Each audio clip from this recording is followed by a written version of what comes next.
Hey guys, welcome to yet another stream on Balloon Head Productions. I'm your host as usual. My name is Marcelo Inestroza, and this fine evening I'll be watching one of my favorite Star Trek films of all time. I don't care what anybody says. Come at me, fools. Tonight I will be watching Star Trek Generations, which is the first big screen movie for my beloved TNG crew. But as always, I have a motley crew of my own, and I will not be watching it by myself. I will have my motley crew. So, first up, as every time, she is one of my favorite Texans. She is the belle of the ball. I would love to welcome Rachel to the stream. Hi. Hello. I sound like Diego Montoya. That's another film. For a second I was like, are you trying to put like a Yiddish spin on it? Like what's happening? Like hello. I don't know. I was just like, is that Yiddish? I don't even know what I mean, Yiddish sounds Yiddish like. has that kind of glottal sound in it because Yiddish is influenced by Hebrew. Oh, okay. Yeah. Well, I just kind of Yiddish is like a combination of Hebrew and German that became its own language. Yeah, I just kind of made that up out of nowhere. I wasn't really That's fair. thinking it. It was like off the cuff. So, Yeah. With this film, I mean, we obviously know that you're a huge Star Trek fan, just like me. Yeah, I'm like, see, I'm kind of dressed up as Deanna Troi. Cool. You know, that does look like Beverly's jacket, though. Like because it's a onesie. So I have a like Halloween costume with the TNG uniform, but it is extremely difficult to put on by myself because it has a back zipper that it goes on like a jacket and has a back zipper. Mm-hmm. And it doesn't meet, so you have to try and make them meet. It's like impossible to get on, and also it's a really cheap Halloween costume, and it does not breathe. Okay. So That begs the question: how do you think the cast got into their first season uniforms? Because those things were like they unforgiving. had people helping them dress. Like there's no way they did. Okay. Like Okay. I think someone got the zipper for them. Okay. Because I'll introduce our second my second co-pilot this evening in a second, but the only reason that they changed the uniforms was because Patrick Stewart went to the doctor, and his doctor said that if he didn't get out of those uniforms, he was gonna have like spinal problems or something like that. Yeah, like that's how tight they were. Mm-hmm. Which is no, like don't do that. That's not a good idea. Yeah. So, I want to know, like, what was the first time that you saw this movie? Did you see it in a theater? Did you watch it at home on VHS? What was that like? At home, I think on a DVD. My family was like an early adopter of DVDs. Okay. We were military. We moved a lot. That DVDs take up a lot less room than VHSs. Mm-hmm. It's that I got into TNG in middle school because I would come home and it was on Spike TV. And then my dad was like, "Oh, I have those movies." And I was like, "Excuse me, we are watching all of them right now." But at the time, I don't think Nemesis had come out.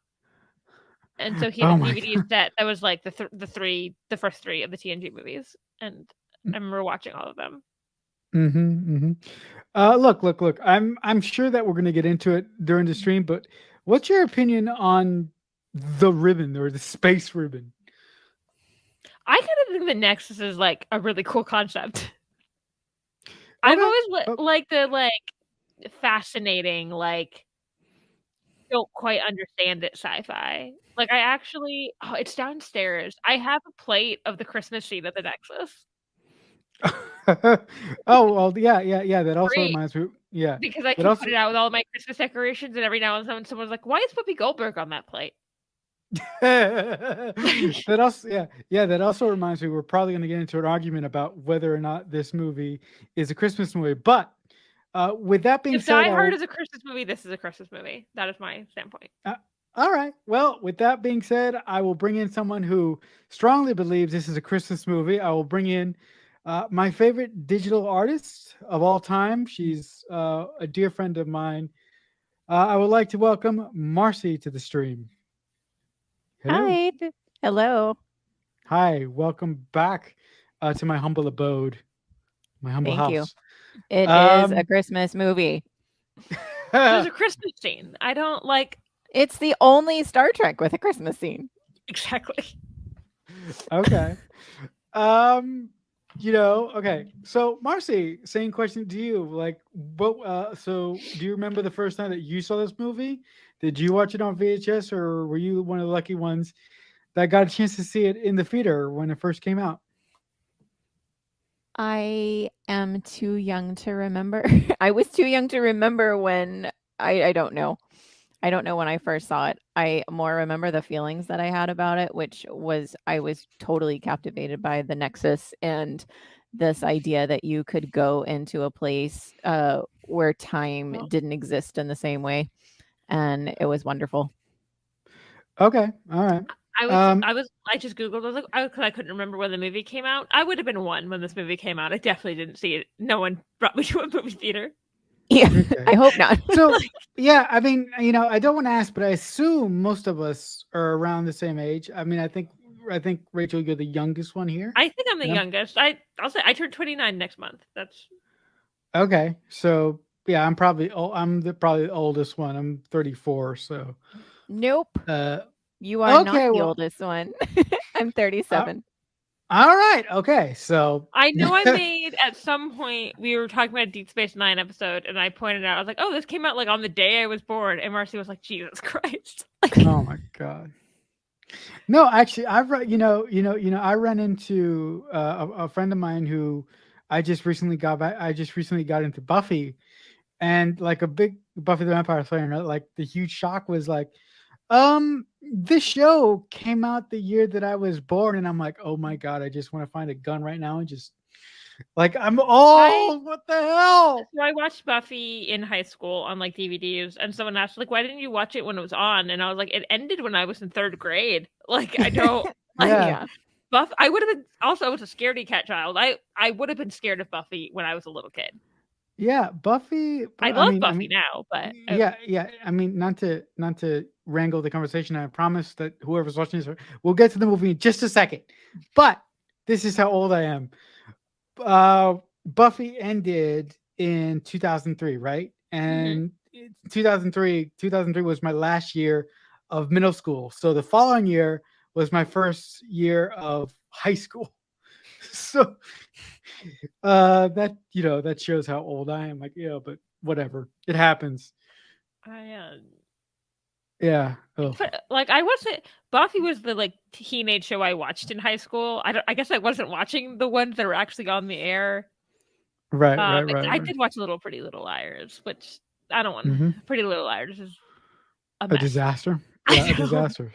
It's a I think disaster. there's just someone who watched more of it than I'd like to admit. But Okay, okay, okay, That was me and Switched at Birth. I watched that whole thing as just a guilty pleasure. okay. All right.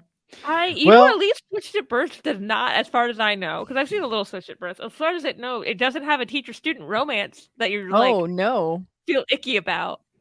That Yeah, no. okay. I would spoil something about Pretty Little Liars. They end up together. The teacher-student romance.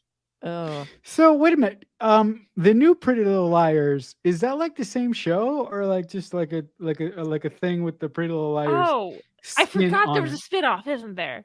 Yeah, there's like a new show now. I don't Is it? know. I haven't watched that. I don't think so. Okay. All right. Okay. Well, for those of you whoever's watching this right now, the way that we're going to do this, because Paramount Plus, if I didn't give them a reason to sue me with that opening, I'm going to give them a reason right now. Paramount Plus sucks. Do you know why they suck? Because they put and remove all the Star Trek films. So if you want to watch this amazing Star Trek movie with us, you're going to have to find your own copy. And what we usually do around here is we start from absolute zero. So I'm going to do just a couple of things. We're going to actually, I'm going to turn my camera on. And for those of you who are watching at home, the only person that you're going to get to see whose lovely face is Rachel. If you actually put like the laptop and this movie right there, but yeah, you're not gonna be able to see my face. So I will say goodbye for now. And there I am in space in a turbo lift somewhere.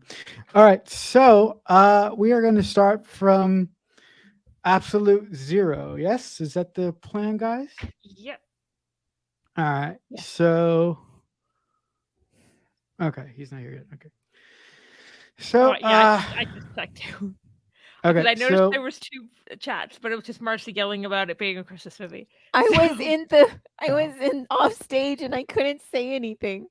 you were yelling. I was like, Okay. you know, No, is that as bad as the time when I had already been taken out and then you started talking about the sound of music? And I was like, how dare you talk about the sound of music after I've left? Starfleet Boy was singing. And I was like, I want to sing too. yeah. Yeah. I mean, you got. I mean, my my beloved crew get they like doing some shenanigans in the private chat that I don't even look at. So I'm thankful that I don't look at because because they could be like dragging my name through the coals or whatever. But anyway, is everybody queued up at absolute zero or almost absolute zero? I'm ready. Marcy? I am waking it back up now. There we go. I'm ready. All right. Just give me a second. Okay, that's good enough. So on 3 and on 0 we push play. Yeah. Yep. Okay. 3, 2, 1, 0.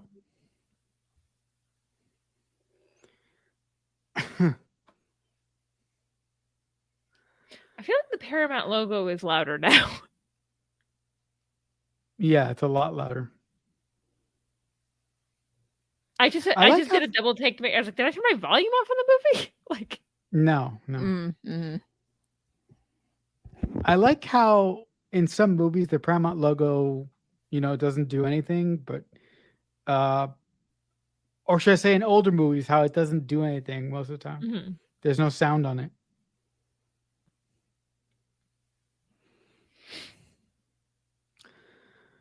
I would have to say this is one of the Star Trek movies that I watched most as a kid, and there's a joke in here that I didn't get until I fell in love with TNG, and I'm so happy that I got it after I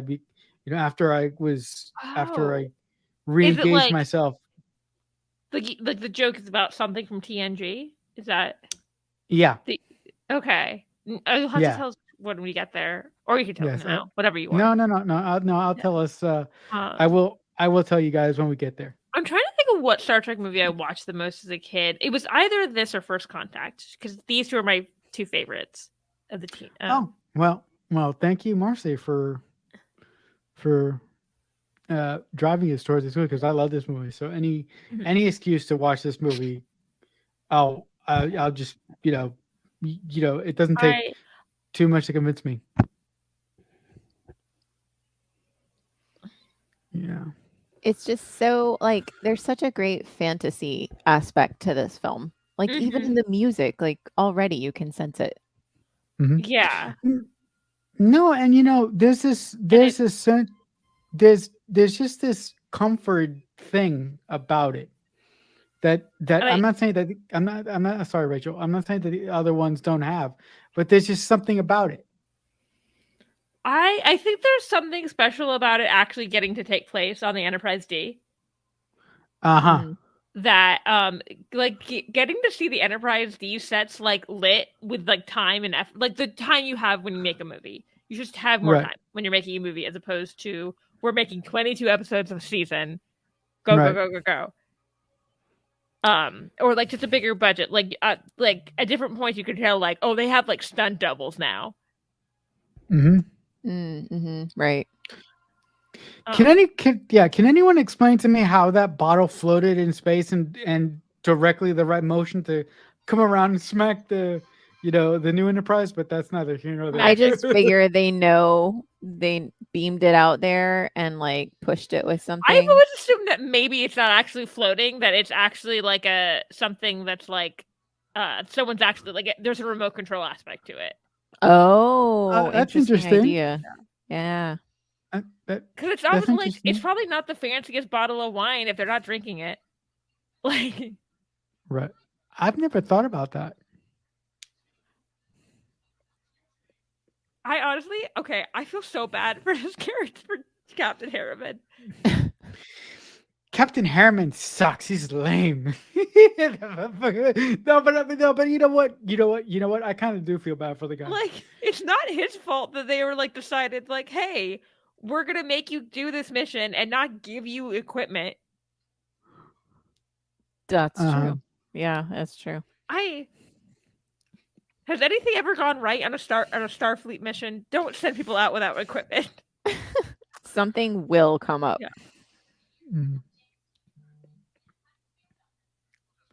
Yeah, but I mean, as a kid, my favorite, section of this movie is when the ribbon engulfs them and Captain Harriman says, "All engines full reverse." I love the way he says that. It's just like he's like, "I'm not fucking around, man. We're gonna get the hell out of here." Huh?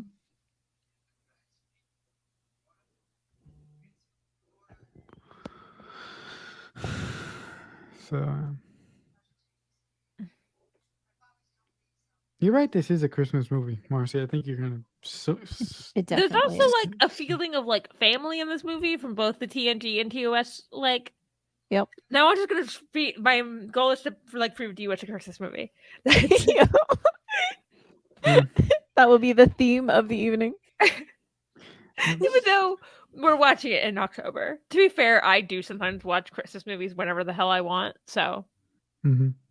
It's I mean if it's October, that is the beginning of the Christmas season. It is totally legal. This is true. Today is the start of the Christmas season for Hallmark. Oh, really? Is it? Yeah.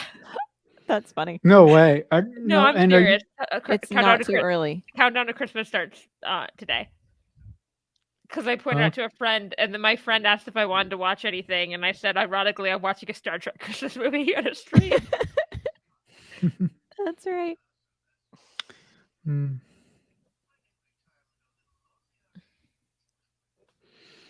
I do find it like, why has it been so long since Kirk's seen Sulu's daughter? Like, being a very good friend, Jim. No, I mean in the original series and the movies, like Captain Kirk and Sulu had a cordial relationship, but they didn't have the relationship where they. I don't think that they would. Yeah, I don't think that they would. Well, probably get the impression that they were like the TNG crew. Yeah. No. Actually, that's the only thing you probably get more of that sense because I think the TNG, like the actors of the TNG crew, were much closer. Mm-hmm. Right. Yeah. Like, oh my god, the interviews they've had recently, getting them together as a group is always so good. Yeah, but you know why? Because they all genuinely love each other, and the original crew for as magnificent actors as they were, they really didn't like specific people who they worked with for so many years. I'll just say that. Oh, Starfleet Boys backstage. Okay, I'll let him in a sec. I mean, I'll call him out. He blocked me on Twitter. What is he gonna do? No, you can. Yeah. You don't like Shatner. Yeah. Like, Welcome, Starfleet boy. Hey. Hello, it's me, Jean-Luc. I've come to watch this episode with you all. I mean, no, this film. We're watching a film. Yes. Oh, I wish I could do a Marina Sirtis, whatever accent Troy's supposed to have that kind of slowly switches into her British accent. Although I love her accent. Like, I don't even care if it's accurate to something. Doing in the beginning, it's based off an Israeli accent. Yeah, but I think that's kind of right. dropped it after no other Betazoid actor ever tried to emulate it. Marcelo, can I go get a refill of my wine before we start, or do you need to start like right now? We're already going. Oh, what's the timestamp? Oh my. Rachel, can you help me? 8:14. Okay, I got to get to around 9. All right. Oh, that's not too far in. Oh, that's cool. No, we just started. We chatted for a long time. Alan Ruck is still here in this movie. Like, we're good. Yeah. Oh, rad. Okay. What are y'all watching it on? Paramount? No, the DVD. DVD. It's not on Paramount currently. Oh, lucky you get to watch it on DVD. It's gonna be nice quality. I'm watching it on digital on iTunes. I own it on iTunes, so I think I can find it real quick. Ah, there it is. Oh my gosh, I'm so excited that you're only like 9 minutes into this movie. You didn't miss any of the TNG crew. So. Nope. Yeah, they're coming. They're coming. I mean, that's good that the whatever the OG crew's in it too. A little bit of them, anyways. I do like that. That it ends up being like a passing of the torch of the TOS to TNG crew, even though like it feels a little odd because the TNG crew had been around for like literally 7 years at this point, but yeah, I guess in a way that like I'm getting there are people who just watch Star Trek movies and don't watch Star Trek shows, especially like at this time. Hey, look, it's Tuvok. Oh my what God, happened to his ears? But not Tuvok. Who is it? What is his character's name? Do they say anything? Do they say what it is? No, I don't think so. I'll see if like Memory Alpha has anything about that. I loved him in Speed. The airport. I've already seen the airport. Yeah. He was such a good comic. He was such a good comic relief in Speed. He was. We should watch Speed one day. Oh, I missed the Tuesday line. No, it's coming up. Oh, it is. What's the timestamp? What's the timestamp? No, actually, I'm a little behind 10:30. the rest of you. So. 10:30. Okay, I'm at 10:25. Let me go. Okay.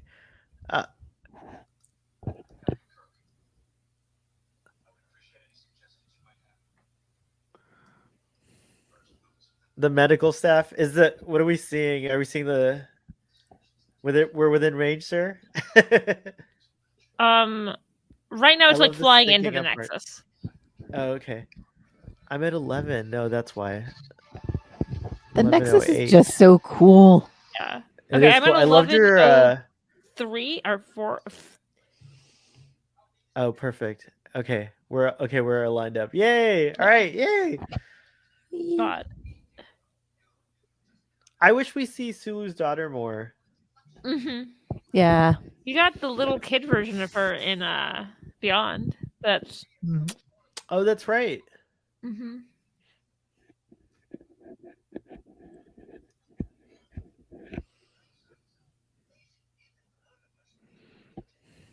You guys were talking about how the TNG crew really enjoy the Nexus each other. is loud. The Nexus like exploding went right over your voice, boy. Oh, sorry.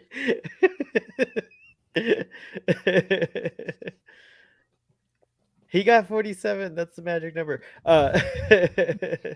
But what was I saying? Oh yeah, the TNG crew. You guys were talking about how they get along so well, and like you love like their banter and everything like that. It is interesting that the TOS crew hated each other. I Mhm. Did don't they know that really? Like, Actors. or Yeah, I the don't know actors that they didn't all Oh, like yeah. hated each other. each other. They all hated a specific person. They Yeah. did, but then yeah, you're right. But then there were like weird rivalries like that lasted less periods of time Mhm. between other cast members. So it was a wild. I always remember from when I was like a teenager, like getting the tea on that from the those like salacious magazines. Yeah. Starlog.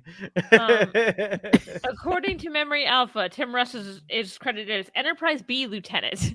So Oh, Okay. oh, Starfleet boy.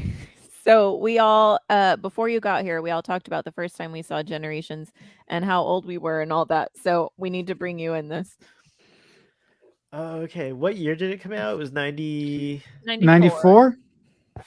So I would have been a junior in high school. So I was probably like 16 when I saw this God, movie. making me Wow. everyone's making me feel like a baby. Oh my god.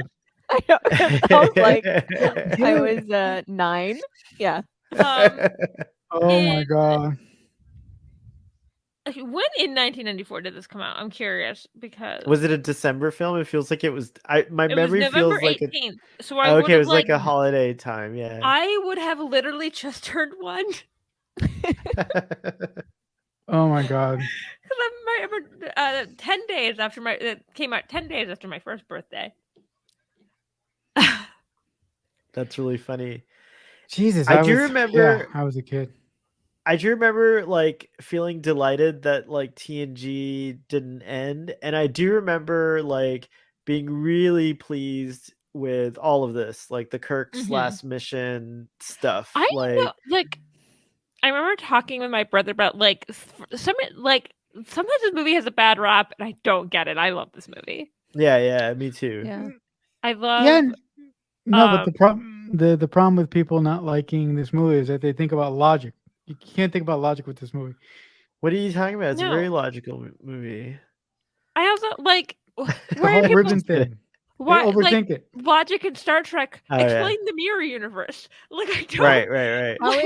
How is it any less logical than anything else in Star Trek? It's not like warp cores are Right. actually a thing. Yeah, or transporters, like Yeah. or like Right. or replicators. Right. Also, Yeah. if you take William Shatner out of like, love him or hate him, he's a controversial figure. If you take him out of the equation of Kirk, it's a cool Kirk story, like his last story. Like it's cool to see what actually happens to him, and like, history records him as dying in the Nexus, and he actually had one last note, which is pretty cool. Like, I don't know, it's a neat thing. Here's the thing. So I would assume after that happens, Picard tells them, they're like, hey, by the way, I found Kirk, and then he died. Yeah. Like, I don't But, see why he would have a reason to like hide that. Yeah, no. What I mean to say is like history before that event recorded him as like dying in the Nexus. Like, Right. like so like until then, people didn't know that he popped out again until the Viridian mission or whatever they want to call generate, the energy ribbon incident, like that kind of thing. I love that aspect of it, and whoa, this is really cool. Also, the special effects in this are really awesome. I forgot about this. This is like a whole CG ship. I feel like the Enterprise B. It wasn't a model. Maybe it was a model. Actually, I actually recall seeing pictures of the model. Never mind. I think there's definitely model work in this movie. So like, because I know the jumping ahead to the end of the movie, the crashing is a model because I've seen behind the scenes footage of that. Mm-hmm. I think the one critique I do remember at the time was folks were saying like we didn't need like the TOS kind of adventure with like as a handoff because we already had accepted the TNG folks, but I felt differently about it. Like See, like I get that feeling, except there are like in the mainstream there are probably people who only watch the Star Trek movies. Right. And like a TOS Star Trek movie had come out after TNG had started. Like, Yeah, that makes sense. So like I think that this is nice to have like the movie franchises being handed over. That's a I like great that. point. Yeah, Yeah. I like that explanation. And also, All right. also the also the great thing about these movies is that there's a sense of symmetry because you have the same people who did Generations doing this movie, so it Right. does Mhm. it's a nice symmetry kind of a deal. Hopefully, fingers crossed, one day we'll get that with the Discovery folks. I'm praying. But that's neither here nor there. Mhm. I think we're gonna get something big at some point. They're concocting some cool crossover event or something. And A crossover as Marcy knows my thoughts on the fourth Kelvin movie, which is I will believe it when I'm sitting in a movie theater. Which is wise, very wise. That's definitely model and compositing work there. So yeah, it is gorgeous work. Oh, I love the Enterprise B. That's a cool ship too, by the way. I love the Excelsior with the things sticking out. But I like your idea of like having a handoff on the film franchise part. I never thought of it, but I was always loving it regardless. I was never one of those people who were like, "Oh yeah, like we didn't need that." This is amazing. I love this scene. It is. I love fun. It's this the shows goofiness. like the actual scope of what you could do with the holodeck, which I Right. understand why they could never No. do this on a TV show. This Actually, yeah. Yeah, like, actually, this now was they actually probably could because they could do it with CGI. But no, but didn't actually they film this on yeah, location? well, saying now if they wanted to do a scene like this, they wouldn't necessarily need to like go on the ocean. No, of Right. course not. But I'm pretty sure this is the same ship that's been the Bounty in some movies, and like it's a replica that sails around. Like we've had it come I think so. come over It's here in Florida and stuff like that. Pirates of the Caribbean, right?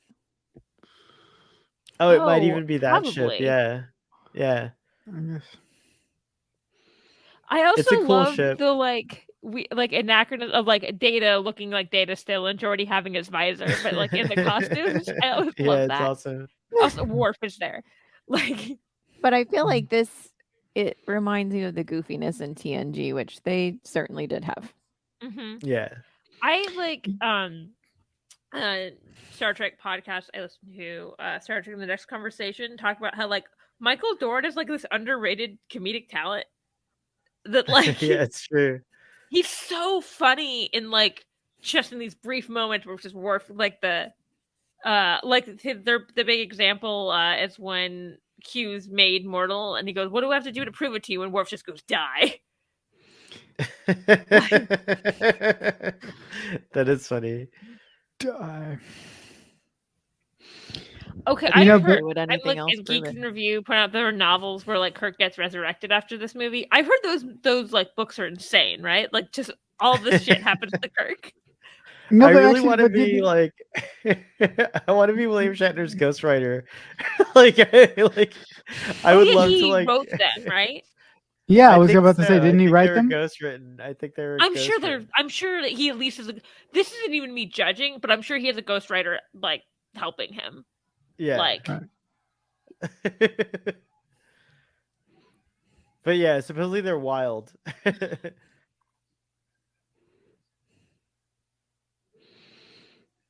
As a kid, I remember watching the scene and having so much fun, and this is like way before I ever discovered TNG. Man, there's something.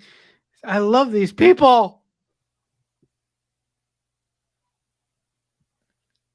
You guys were gonna see them again in Star Trek Picard together. Oh, possibly. yes, we are. Yes, we are. I have never figured out whether Riker did that on purpose or not. I genuinely am like. He totally did. He totally did. He totally did. Number one is for Jack the Plank.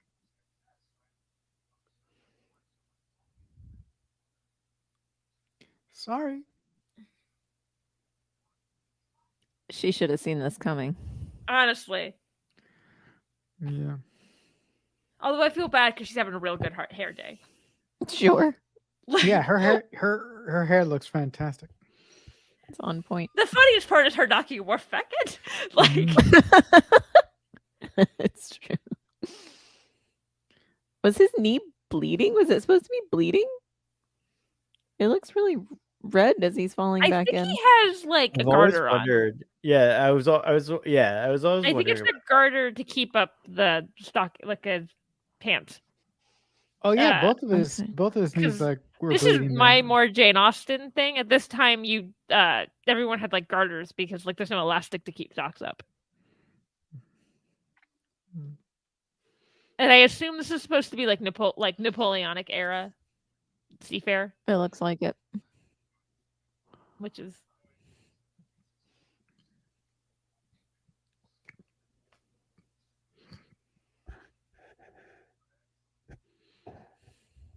I'm with Riker. I do not want to be a Napoleonic era ship. Like, this thing's fun, like hanging out with these guys on there, but like, no. Those Their are beautiful hats are uniforms. slightly squint, and it's bothering me. Their hats are do- what? They're I do they're think just that slightly should- off, like they're not straightforward back and Oh, I forth. see. Symmetry, right? Right? I- It's not there. I think that I is do- accurate for those hats, though. Like historically, Probably, yeah. they They're are handmade. silly hats. They're also they're handmade. I guess they're like aerodynamic in a weird way, maybe. I don't know. It's weird. wonder The if shape it of them is was- interesting. I wonder if it was just like a normal hat that they pinned up originally, and then they just Oh, took it yeah. out, and it got out of control. There's a weird quality to those hats, like from certain angles, where they look like a sea thing, like a creature from the sea, like a fin or something. You know, it's interesting, like Mm. war helmets, but like Uh, fin based. It's weird, but I love this era of dress, anyways. And I think Yeah. like now I'm thinking about it, it's like I want to cosplay this look. This is a really cool costume that would be you a could fun do. That'd be a fun group. Also, if I use this, I could wear this to Jane Austen stuff. Like, just, Right, you could I, wear it to many things. It's like gonna point out- who the hell texted Picard that information? That's a phone call. I don't like. That's like- a really good point. I don't. Be fair, I have relatives that do this shit, so I just want to say the Enterprise never looked more beautiful than it does in this movie. The Enterprise D. She went out like looking gorgeous, Oh, like yeah, the way they the lit her and lighting- everything. Like, yeah, it's beautiful. movie level lighting, Yeah, so good. you can see. And the money. actually, they gave Worf a chair finally after 7 years. Gave the guy a chair. Oh yeah, that poor man. And also, every time, like, I know that deleted scene in Nemesis is silly, where like they get a seatbelt, but I kind of love that scene. But also, yes, they should have seatbelts. I don't like. Yeah, I've never seen that deleted scene where they have a. I should Oh my actually god. look it up. Okay, it's the alternate ending, and I think it's better than I think it's a better ending than like the actual ending that's in the movie. Okay, I gotta look that up. Not necessarily because of the silly seatbelt scene, but there's actually a passing of the guard where the person the person taking over as number one for Riker is there, and like Riker Okay, plays cool. a little joke on him before he goes, and it's like really, I like the moment. Oh, cool. Um, Oh, by the way, actually, no surprise. This is actually my favorite bridge, and as a kid, I like begged my father to build me this damn bridge. the Enterprise D. Yeah, like just a bridge, and like my father's grandfather, who isn't the biggest Star Trek fan, he tried, but he could never.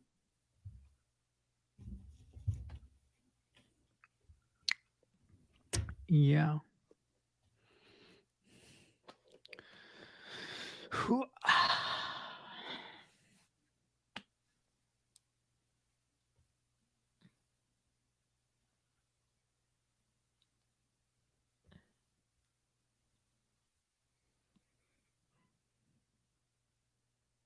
Well, her hair's looking good again, so Right?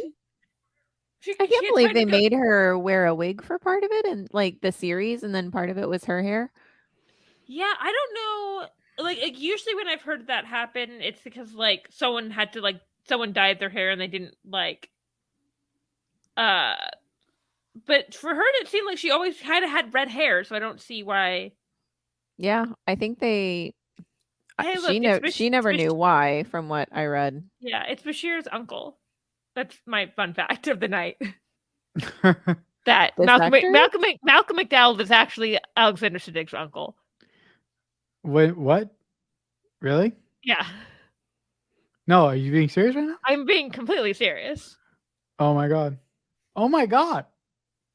Wow. I never Actually, knew the that. Alexander for Alexander Siddig is like kind of named after his character from Clockwork Orange, except kind of apparently named after his dog because Malcolm McDowell named his dog Alexander after his character, and then his uncle, and then Alexander Siddig hung out with his dog. Okay. But yes, that is actually his uncle.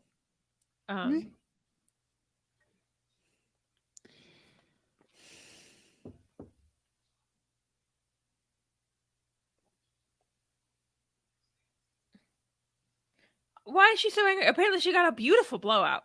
I don't.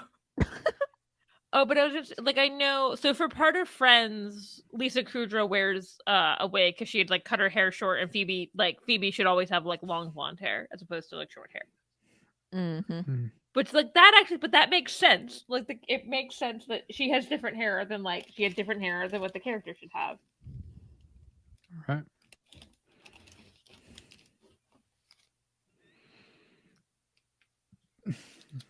I was looking for my glasses, which I haven't found, but I did find TNG Flux, so that seems appropriate. Huh.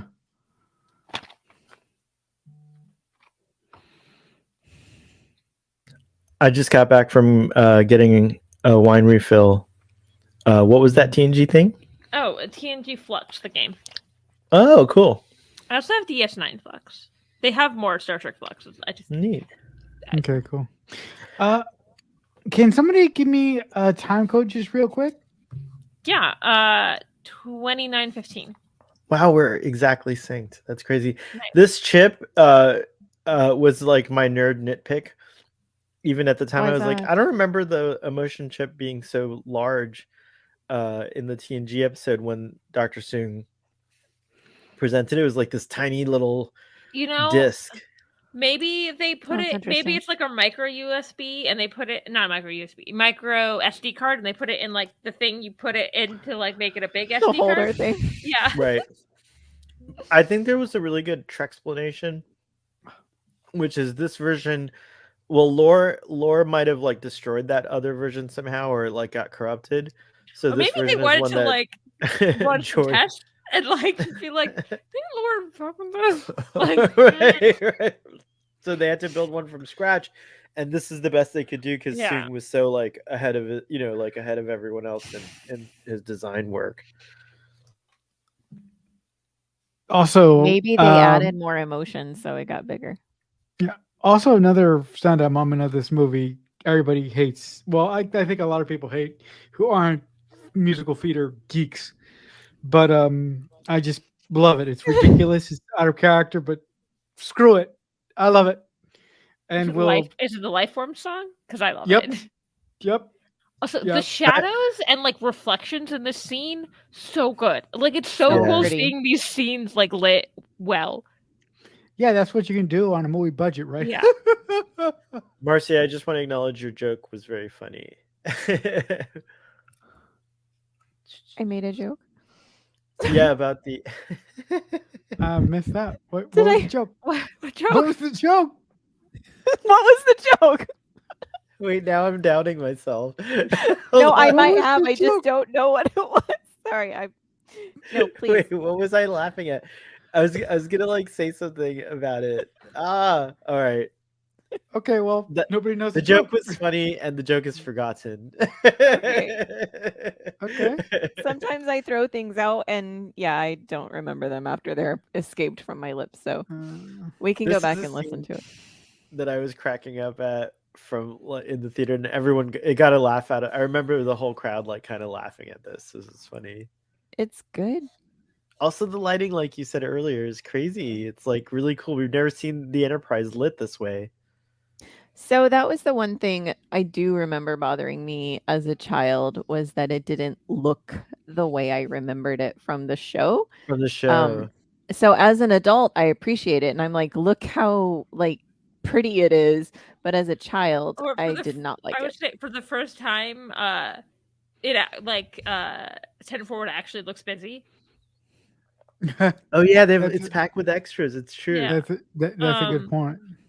Lots of Bolians. Data's like, oh my, I hate this. Oh, it reminds me of, obviously this came later on The Good Place, where Janet goes, I can hate things now.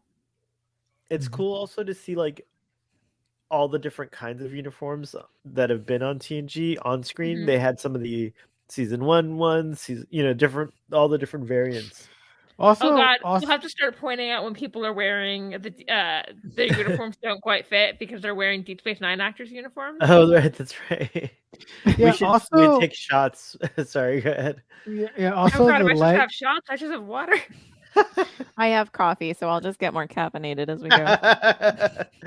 Oh, I stayed up late last night to listen to Taylor Swift, and I'm not a coffee drinker. I actually got coffee today. That's how tired I was. Oh my goodness. The people on Twitter are being so mean about Taylor Swift. I'm like, we're going to get another Reputation album if you guys don't stop. It's good. Like, it's like different than Folklore and Evermore, but it's still good. I still don't remember the joke, but I do remember something that Geek and Review reminded me of is you also said the chip size gets bigger when you put more emotions in it, and I thought that was cute. I like that idea. But I still can't remember the joke. So, but at least I remember the cute thing about the chip size.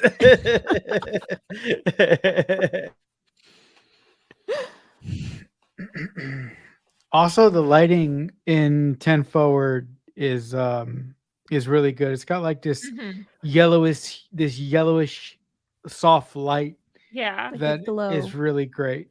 Like I almost want I wonder if that's like lighting or if that's like directorial choice, like with a filter. I think that's meant because they're like super close to the Armagosa star. Wearing a uniform that doesn't fit him right now is Jonathan Frakes. Jonathan Frakes, it's true. Why is like the way it's rolled up? It's because he's wearing Avery Brooks's uniform and he's taller than Avery Brooks, and so the sleeves aren't long enough. That's funny. Can I just ask you all a question? Why the hell didn't they have like their uniforms from the show brought over? I don't understand why they. Well, and why are they all wearing different kinds? Uniforms? Yeah. I don't get that. So I think they were going to make new ones. And then they changed their mind on that. But there's toys. Like, there are toys that came out that had the uniforms that were never used. And then they decided that they were going to transition everyone into the, like, Deep Space Nine ones. And both Marina Sturgis and Case McFadden refused. Oh, really? Because they thought they weren't flattering. Which is why neither of them wear it. Oh, that's really funny. I had no idea, but I just thought it was to give like a hurrah to like all these different uniforms. But I think the idea was they're like, oh, they're transitioning to the new ones, and then two of the cast members didn't want to wear them. They didn't have time. So the only people they completed uniforms for were Patrick Stewart and Prince Spiner. But ironically, this is like a really good canonical reference for like having so many variations of uniforms in active duty at the same time. You know what I mean? Like, because people kind of like harp on that a little bit, you know, and I think this is a good way to like say, well, no, look, it's been something that Starfleet does all along. Okay, with Geek and Review, Lower Decks has handled it really apparently well. there is a picture of a cut scene where someone is wearing the uniforms that were not used. I didn't even know they ever made them. Here we go. Here's the joke that when I realized what the hell it was after I became a TNG fanatic, I just went, holy shit, he made a reference to the pilot. There's a joke. That's right. That's nice. Data's so obnoxious with emotions, by the way. So funny. I kind of love him. Yeah. I was just watching Brent Spiner have the time of his life. It's true. After That is a not good being point. allowed to show a single emotion for 7 years, he's like, I'm going to show all of them. Screw you! I'm gonna go for it. Yeah. And he does play him differently than Lore, which is great. Like he is Mhm. joyful, right? Like Data would Yeah. be filled with joy. That's true. That's a good point.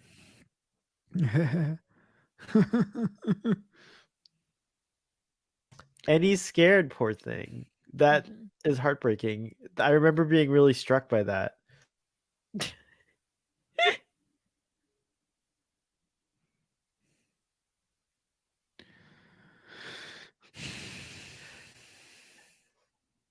They do some weird stuff to his face, right? Like with CGI, like it's kind of disturbing.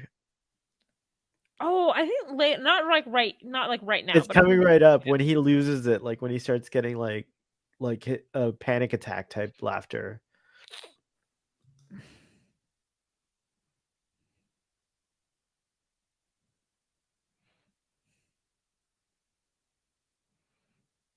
Did you see like with his eyes, or maybe that's Mhm. Brent Spiner? Like it could be just Brent I Spiner don't doing know. it. Like, it's subtle enough that it could be Brent Spiner just being a good actor. Look, like right Yeah. there. See, it's like weird gyration. It looked like there were like things like breaking inside his under his skin. I don't know. It felt.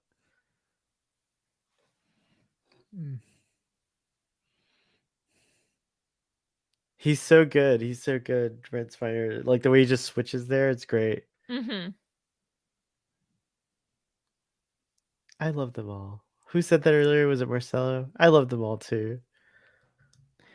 Did he make his mouth wider there, or like with CGI, or is that his Spiner? performance? Yeah, I don't know. Is it whiter or whiter? wider. Like it's such Okay. an unnaturally large. I think there's some augmentation going on, but it's very Yeah. subtle. Mm-hmm. That It's it's like, really unsettling. yeah, it is, right? Yeah, I agree. Soren's a cool villain. I like him. Mm-hmm. Malcolm McDowell is just so like intimidating. He's such a good villain. Look, the not Picards, but that's okay. Recasting is not a problem.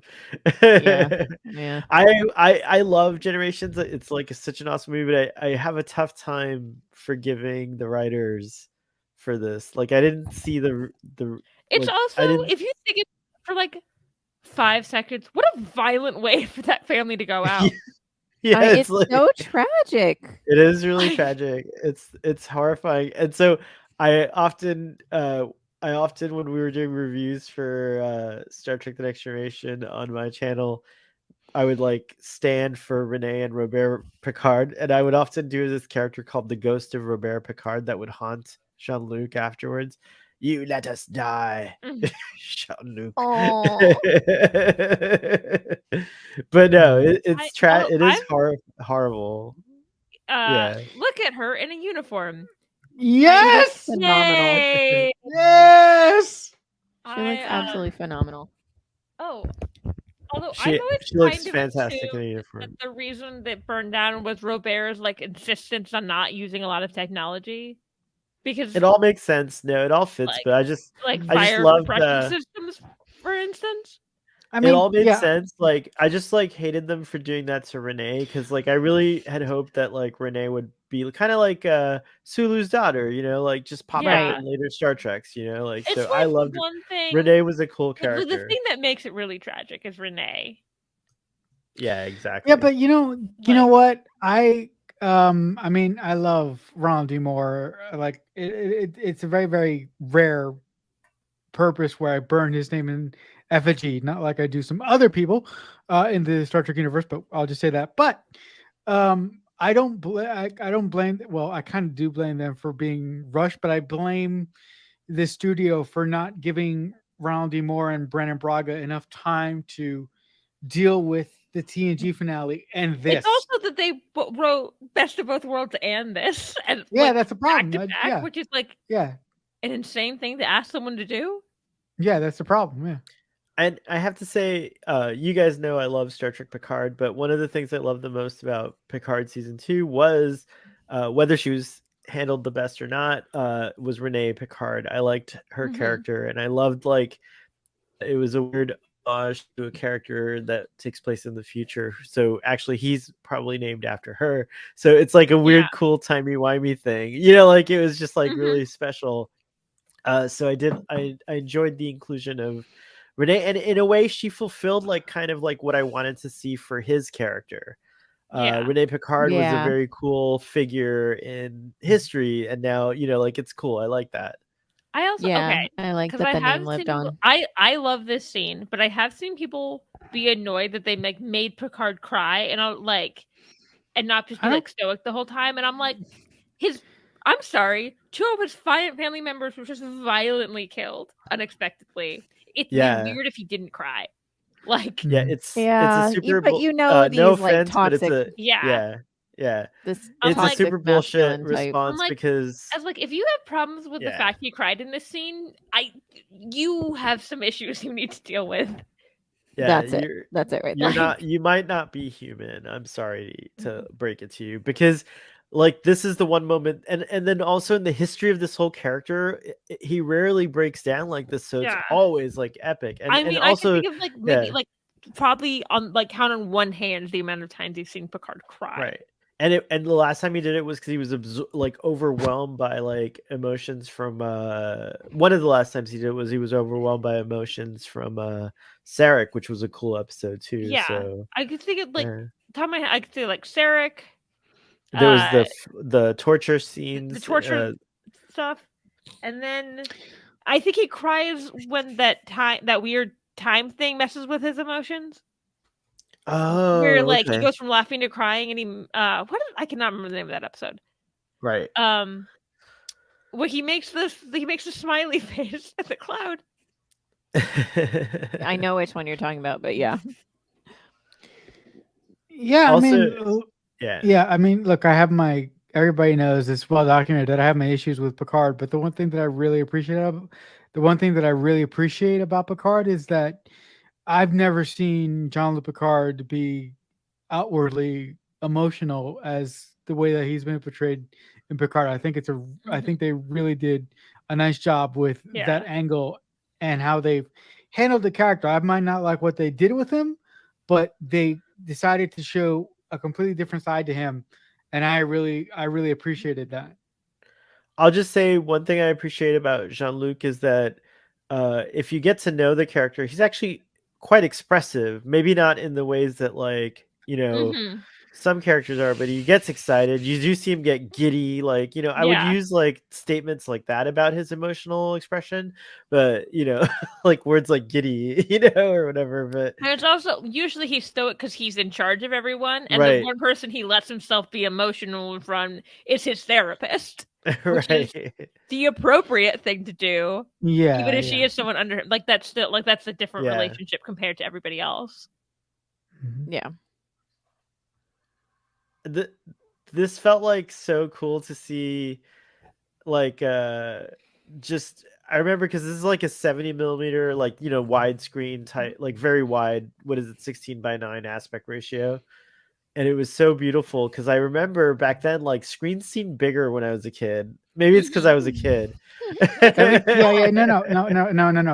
Everything seemed bigger when you were a kid. It's okay. I think it's two things. One, you were small, and also our TV screens now compared to a movie theater screen are like much closer to it. True. Than like the TV screen you would have had like when you were a kid at home. That's a really good point. And also, TNG was shot not in widescreen, right? Right. Widescreen. It may have been shot. Well, not shot, but it was cut down to. Right. I think no, you're but right. It was shot by 4:3. Yeah. I think DS9 is the one that had like extra bits on the side that they cut out, but they were able to restore it for the upgrades that they did. Yeah, for the documentary. Have you heard these actresses talking about? They were told like I think the actor that played Gowron, they're like, "Oh wait, we're gonna be in the movie," and he was like, "Oh no," and he's like, "What?" They're like, "What?" They put Klingons in movies to kill them. Like they died. So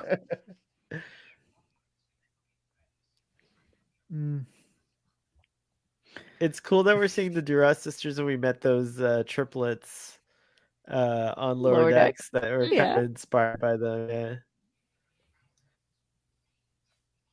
Speaking of Lower Decks, for some reason, I don't know why, but when Marcy gave me the thumbnail art for this very stream, for some reason, that piece of art looked like a Lower Decks sketch. Like I just saw, for some reason, I can see it. I just saw Boimler losing his mind, waiting to get taken by the ribbon. I have no I idea. love that. I love that Boimler would somehow be involved with the would. Nexus. He would I have totally. no idea. That's I hilarious. I have no idea what made me think of that, but all of a sudden I just saw Boimler going with his hands raised. Oh my God, take me! You know.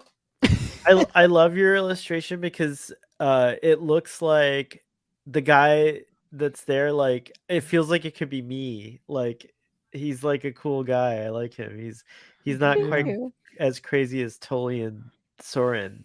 Like he's just like Right, yeah. he's just experiencing the joy of the Nexus, Yeah, which you know, I would yeah, love to do. yeah, but before before I asked, I was looking up, like, who is that supposed to be? But then when Marcy told me that it was what she was going for, I was like, oh, okay, I get it now. Guinan's Right. quarters are my like real life goals for my room. Like this is like So so rad, but luxurious Such a and vibe. relaxing, like a Like- spa. Like a Except spa. I could never have that many candles in real life because like that'd be so obnoxious. Fire Like, hazard. but now I'm thinking of that Lower Decks episode again with the candle party. Like this, did Guinan just have a what were they called? A They spa. weren't parties. They were no, it was oh, a parlor?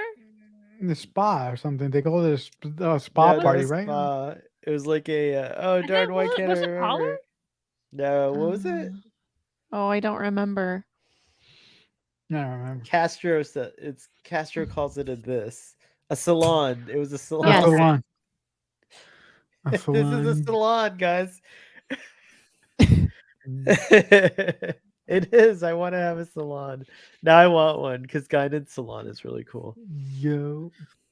Do you guys feel the same as me where like the casting of Ito Aguirre in Picard season 2 is so good like when you think of Guinan She's like like- here, like look at this Guinan and Ito, like they're almost identical in their Yeah. mannerisms and stuff. Like it's pretty I cool. would point out that she showed up and she didn't need to say her name, and I went, oh, that's Guinan. It's Okay. Guinan, Yeah. it's true. Like- Yeah. I was like, I immediately understood who it was without anyone having to say anything. I love that Guinan was a part of season 2. I'm so glad they brought her in. I hope she makes a little pop in season 3. I'm hoping that her and Wesley pop in still. Yeah, I hope they're keeping that like as a surprise, but I won't be disappointed if they don't, because at least like I'm gonna look at Picard as a whole work, right? Yeah. Like it's like not just gonna be, to me it's like it's this big thing. Well, one, because there was more of Guinan than there was Wesley, but I want to see Wesley with his mother. Yeah, Yeah. me too. I really want that. That's No, Or I Wesley mean- with any, like, I loved the scene with Wesley. I did.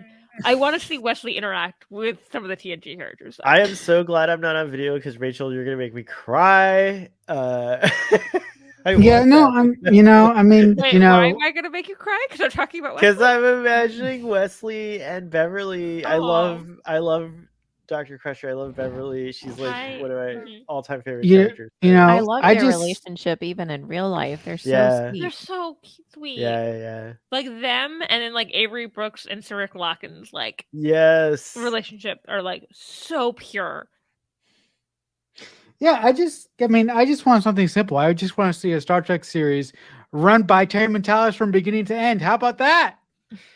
Oh my gosh. Thank God.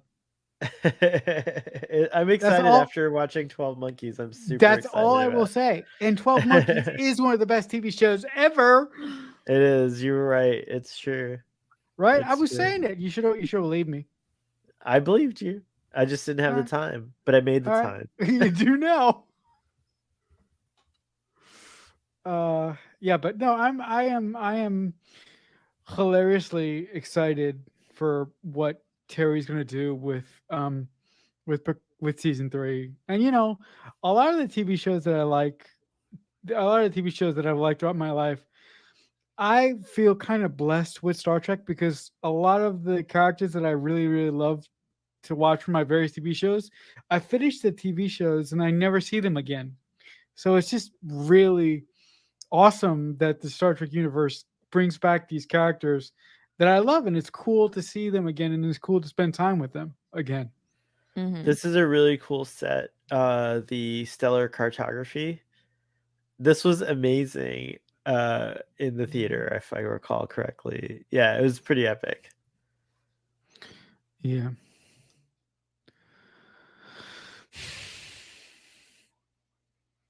And the other thing that I'm excited about for Picard is that they're finally going to give Beverly a really big meaty something to chew on. Doesn't this kind of, before we move on, remind you of his scene in X-Men though, and the thing that helps him see everything? Yes, Yeah, Cerebro. yeah, 100%. Yes, Cerebro, yeah. that's what it's called. Thank you. I couldn't think of the name. Mhm. The visually thingy. Yeah. Sorry, I interrupted somebody. I just didn't want them to like No. switch to a different room. No, that's okay. It's fine. Everybody can interrupt everybody here. I don't care about that. You're a magnanimous host. Thank you, Marcelo. He is. I'm definitely, I'm definitely kinder than a lot of streamer hosts who really get pissed off when they get interrupted by other people. What? Are you? I'm definitely kinder than some other podcast hosts who get interrupted by other people when they're like some people really get ticked when that happens. I want to say, this set is so cool. I love that they built the set for the movie. Mhm. I do love the idea that it was always there. We just didn't show it for some reason. Like we don't show the dolphins that we apparently have on set somewhere. Dolphins. They're the cetacean ops. Yeah. It's true. It was one of my Cetacean favorite ops things.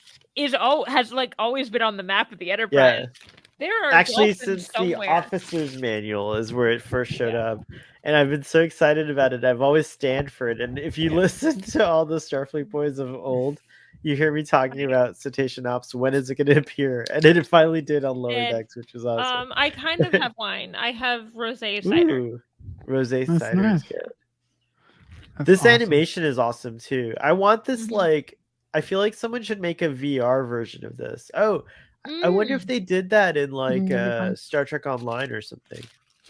No, make I don't remember it on whole... Star Trek Online, but no. But here's an idea: make a whole walkthrough experience of every Star Trek ship ever. Like that would be really cool. I know, but it's convenient that Tech Trek is in the chat now. But I know there was someone at Star Trek Las Vegas that has something like that, right? That they're working on. Okay, cool. Well, I heard they're working on Enterprises right now, but okay. I think that's the Roddenberry archive or vault or something like that. Oh, this is such a good scene. No. Oh, I'm just realizing that yes, there are other people in the comments. I had it on private chat. Let's see. Textrek says very cerebro-y. Thank you. Yes, I think so too. And I know who you are talking about. Marcelo, who were you talking? Don't say it. Is it me? I'm gonna play the fifth. Oh, then it wasn't me. Okay, thank goodness. You would have said it. If it was me, you would have been like, yes, you Jeffrey boy. I know it's not me. No, but I just wanted to say hi to Textrek and thank you for joining and watching along with us. And we also, I see comments by Geek in Review. Thank you. Hey, Geek. Thanks for watching, brother. I love that the animation explains so well what was happening with the physics and like with the Nexus and like the why Tolian was like. It was a really good. This is a really good like exposition. Exposition piece. Yeah, it's cool. It like reminds me just like in spirit of the like the CGI part of Wrath of Khan. Oh yeah. Oh yeah. Right. When Carol Marcus explains what the hell the Genesis thing does, yeah. And then I guess I'm not like I'm kind of I'm still catching up, but Voyager has like a room like this, right? That 7 Mhm. works out of. Yeah, okay, I thought so. Yeah, but that comes later. Yeah. I'm on season Much 6 later. and I feel like I've seen the room already, so I Okay, already know. okay, yeah. Then you see it in the room. Astrometrics is the Right. This is stellar cartography, which is I want to be a stellar. See, that's who I want to be. I want to be Darren. Lieutenant Darren was in stellar cartography, right? Or astrometrics, maybe. She was in astrometrics. Have a good night, Text Trek. Bye, Father. Yeah, Bye. thanks for stopping Bye. by. Thank you.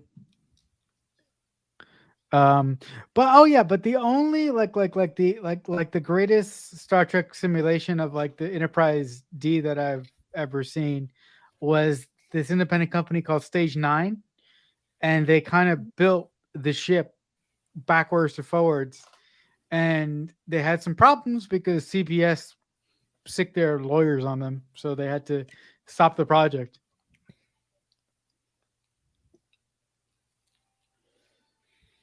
Which I was really sad to hear about that. I wished that, like, again, I feel like, I don't know, I don't want to get on that soapbox again, but that was one of those instances where I was like, oh, couldn't you just like turn this like wonderful hard work that fans did into an actual money making endeavor and that make everyone yeah, happy? You know what I mean? yeah, Like, no, it I was mean, just you know, weird. I mean, hey, CBS, CBS could have hired them to complete the thing and then turned it into and an experience actually, for everybody.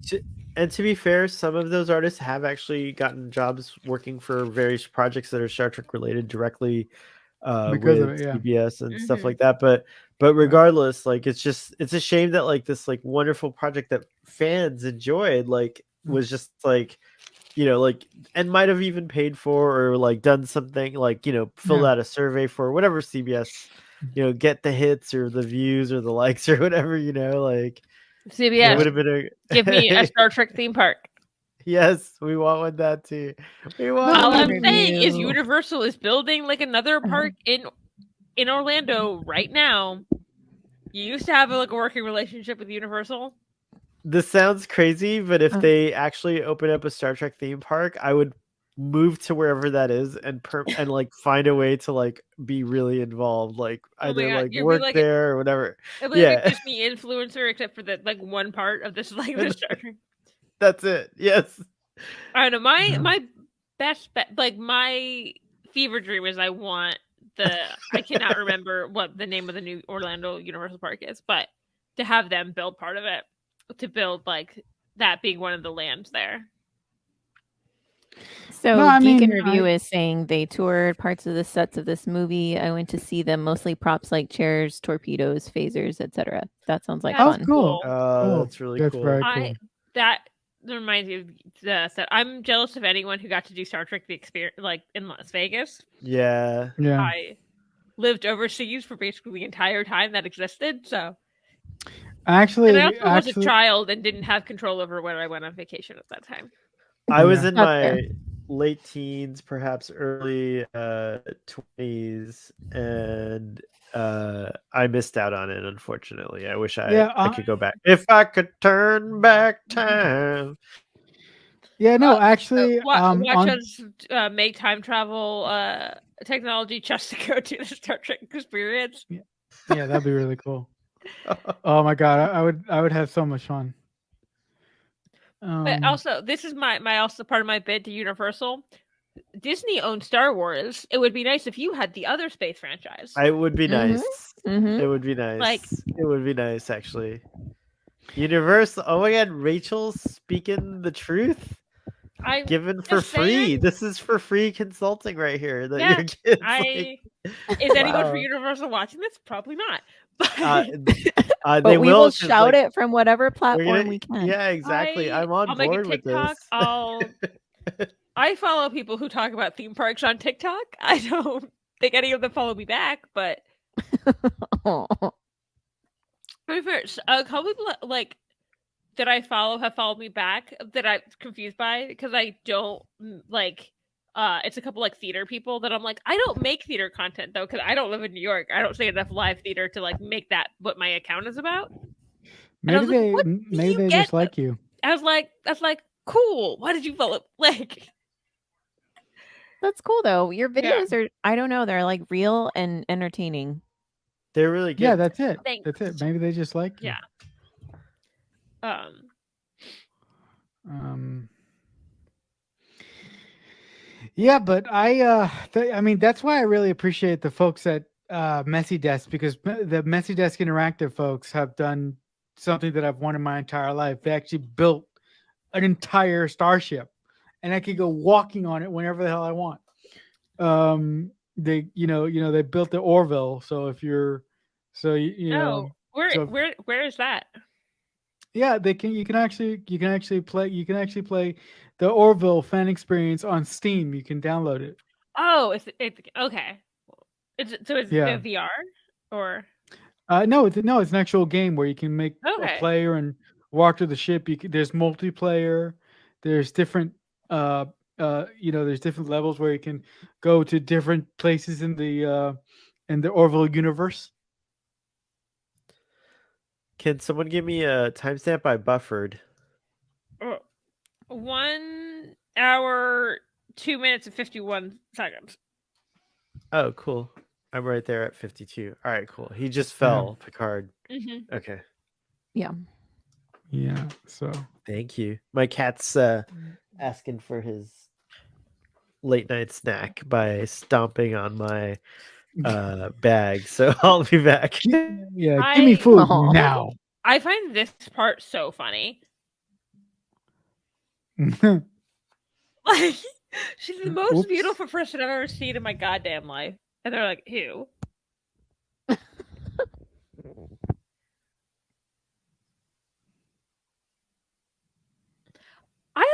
So did they add a camera to his visor? Because if they looked out of the visor, they would see what he sees, which is insane. Right. Yeah, I don't. I guess they did. I don't know how this works. To be honest, I don't know how this works. But like, that's okay. Like, I think you can be a Star Trek fan and not know how every piece of fictional technology is supposed to work in the show. I think that's okay. That is fair. I mean, that is. That is very fair, right? There's on some people on Star Trek Twitter, Random Gotham, also known as Brick, will do trivia, and we always make fun because he always had ship questions, and me and a couple people were like, "We are here for the relationships. We don't know the ships like call signs. Like call signs is also not the right word. Yeah, right. I said call numbers one time, and it was like on a podcast, and someone made fun of me so bad. I felt so stupid. Yeah, I mean, I'm not into Star Trek because of the ships or the tech or any of that stuff. So, I let Starfleet Boy, Tech Trek, and so many other people deal with all that other stuff. I can tell you like what fandoms have a lot of fan fiction, or like what ships. I can do that. Yeah. I mean, if it's a series that has Spock or Kirk, the top is Spock and Kirk. But Deep Space, actually, I'm not sure what it is for TNG, but Deep Space Nine is Bashir and Garrick, and Voyager is Chakotay and Janeway. Because if there's a ship that everyone ships that do not actually get together, that will get the most like fan fiction. Mm-hmm. Mm.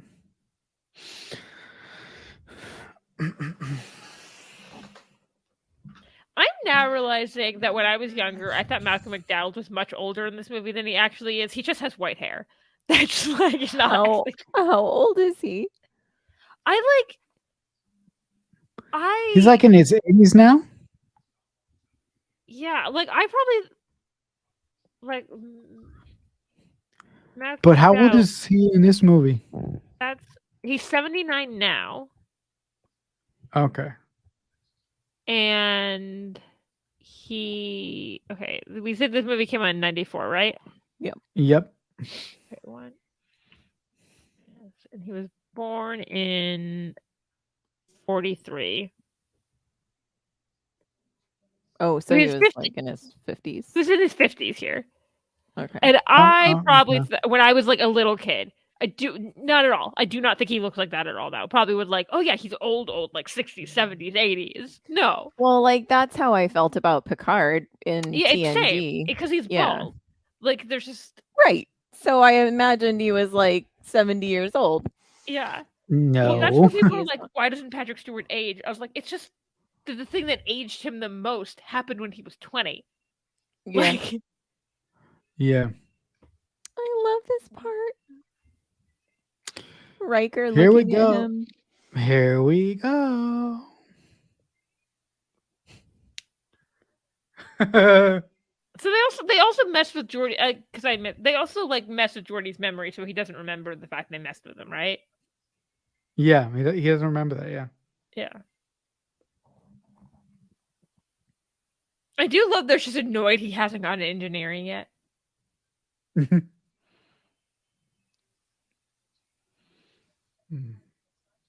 There he goes. Oh, look, a drawing of the ship.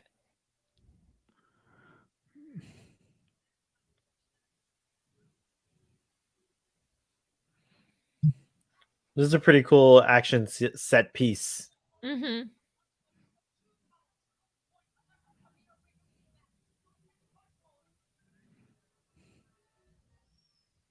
And I know there was also like a whole deleted thing where like both the like Enterprise crew and the Klingon crew were gonna like end up on the planet and like having to fight each other there. And they're like, nah, just blow them up in space. Yeah. Let's blow them up in space. It's a lot easier. Enterprise D really went out in a cool way. I like And I have wanna grown point to out- appreciate this. Because everyone likes to say like, oh, Deanna, the first time Deanna like she crashed the ship, it was already dying. She Oh, like yeah, no. successfully like Yeah. she successfully crash landed. Like Yeah. It's just mean when people say that. It's not a funny. The joke isn't funny anymore. No, it's just sexist. It Yeah. really always has been. Oh shit. But anytime I see people making that joke, I just mute Mhm. immediately. I don't want to read anything else. that's the correct vibe. Hailing frequencies closed.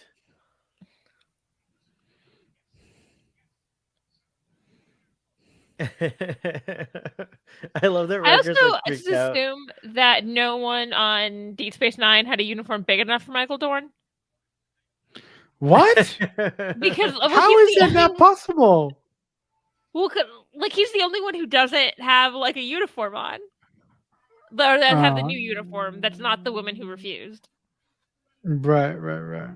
And I know, and Geordie's is too big for him because he's wearing calm meanies.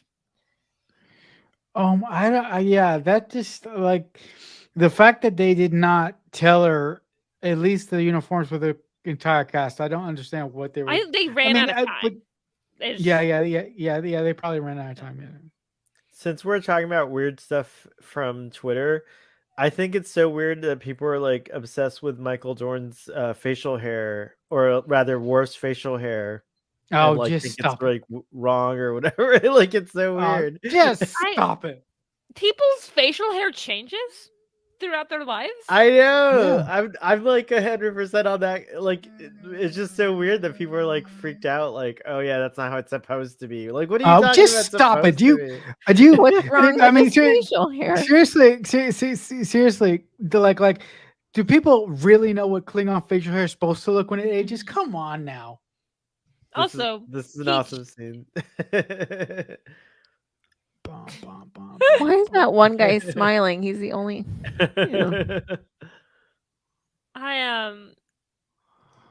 It's also like he changed how he decided to groom his facial hair as he got older. A normal choice to make in your life. Like, Sure. I've had. You guys should. His see hair me with also my changed. Remember how he had a bob at the beginning of TNG? That's right. You guys should see my mustache phase. It's terrible, but I did it for like a year. Mm-hmm. Yeah, when I mean, I'm it's not not like Patrick Stewart doesn't have much of a choice of how he grooms his hair. Right. Lack thereof, but He can wear wigs. I wore wig. I'm actually just. I have my real hair is just like Patrick Stewart's. I lost my hair at 18, and I've Oh, worn really? wigs. Yeah, I wear. Whenever you see me with hair, it's a wig. I did not know I that. love but He's it. like worn that, wigs in it's movies, but I don't think he's ever worn wigs like in his private life. No. I think that's a unique thing to me and a few Yeah. other wig wearers who I wasn't vibing with when I started going bald. I was like horrified. It was like very traumatic I because mean, you like were like, I guess you were really young. Like that's like yeah, a I was weird super thing to have to deal young. with. Plus, I would just say that like, fully probably vain about it at the time too. Like it's Mhm. hard to give up.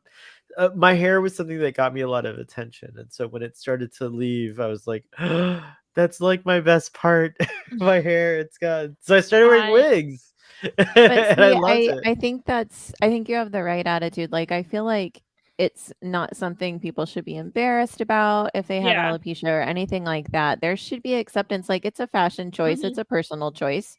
And Yeah. if you want to do that, that's fine. And I don't think, there's a weird stigma around it. We really need to let go as Yeah. a society.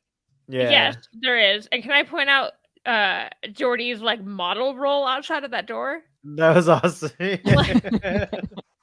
Be fair, he's done This that. is It's obvious LeVar Burton likes doing that role. He's done it a couple. He does it a couple times, and they have to. This is crazy. I think this is like the last time we see any kind of family mixed environment on Star Trek. After TNG, they no Mm. longer. I guess DS9 is because it's a station, Yeah, but like after that, I like think I'm Voyager the doesn't only have it, or one. ship-based shows don't have it.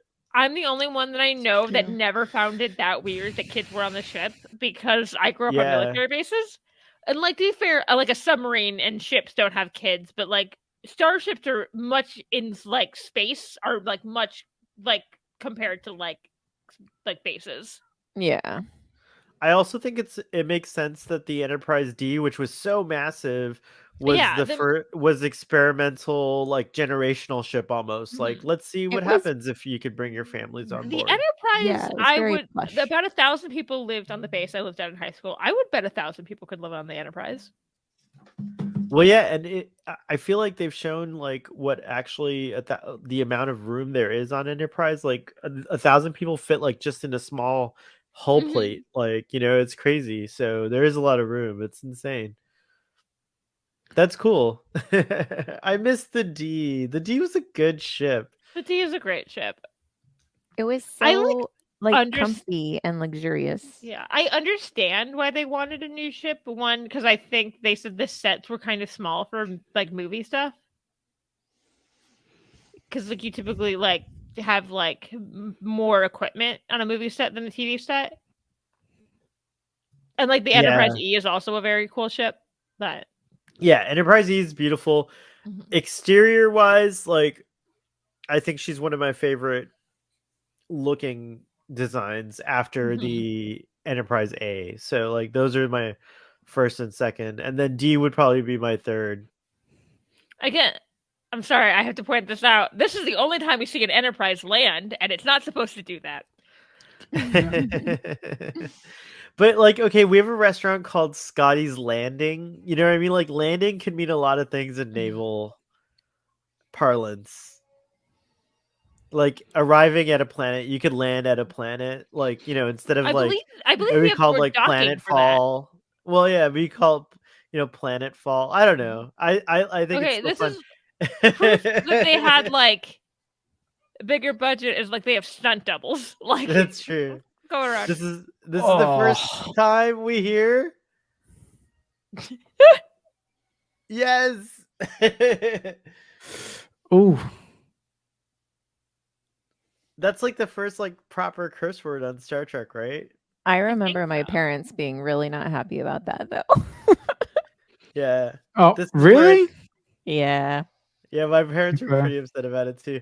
But Jean-Luc did say merde in season 1 of TNG, which in French that's basically shit. Yeah. So yeah, so that I was like they did that on Buffy too. Spike would get away with like saying like bollocks. that's No, true. I mean, Spike's had that awesome speech where Buffy goes, "Where are you going?" And he goes, "Out for a walk."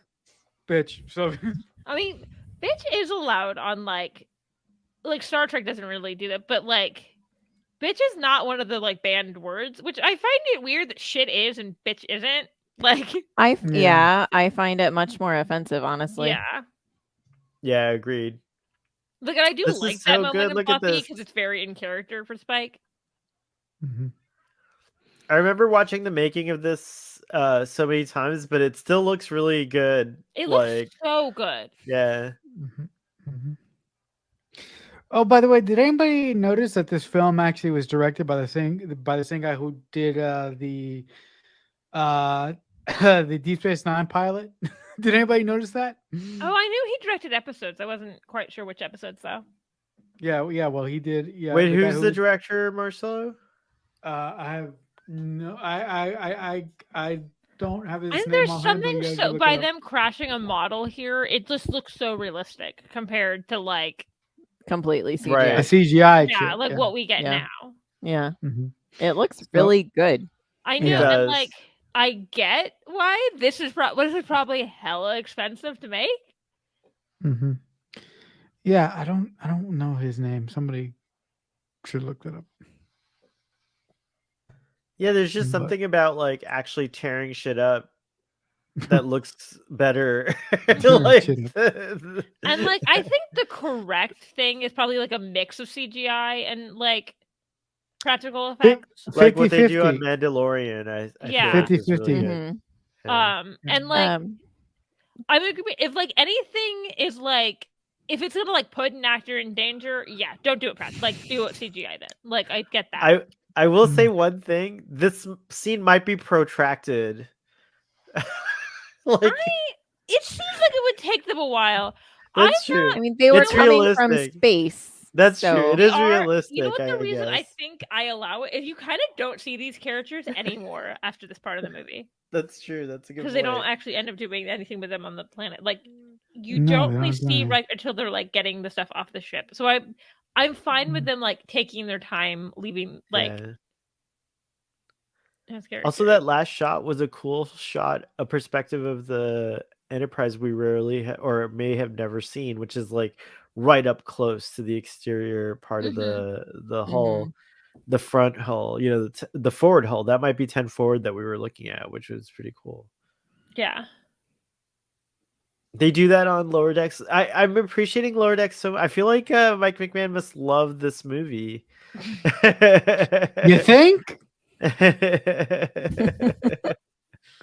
No, Mike There's McMahon. so much of this in Lower Decks' DNA. It's crazy. It's Mhm. interesting. No, I mean, you know, the lifeblood of Lower Decks is TNG. So you know, Yeah. if I could, Oh you know, my if I could, gosh. I have a weird Yeah. thought. What if the California class is like the salvaged sauce? The very first California class was the salvaged saucer of a Galaxy class. This particular one, actually, the Enterprise, and they just like makeshift added nacelles and all this stuff in a secondary hull. And That'd be now, cool. and now all other California classes are based on that original prototype, but the Cerritos is that actual prototype, and that's the Enterprise's salvaged saucer section that the Cerritos has. I would love that as a weird. That's a thing. really cool. That would That'd be be really cool. But do we know who drew the Cerritos? Like who Who designed it? I have no who idea. designed it? Damn thing.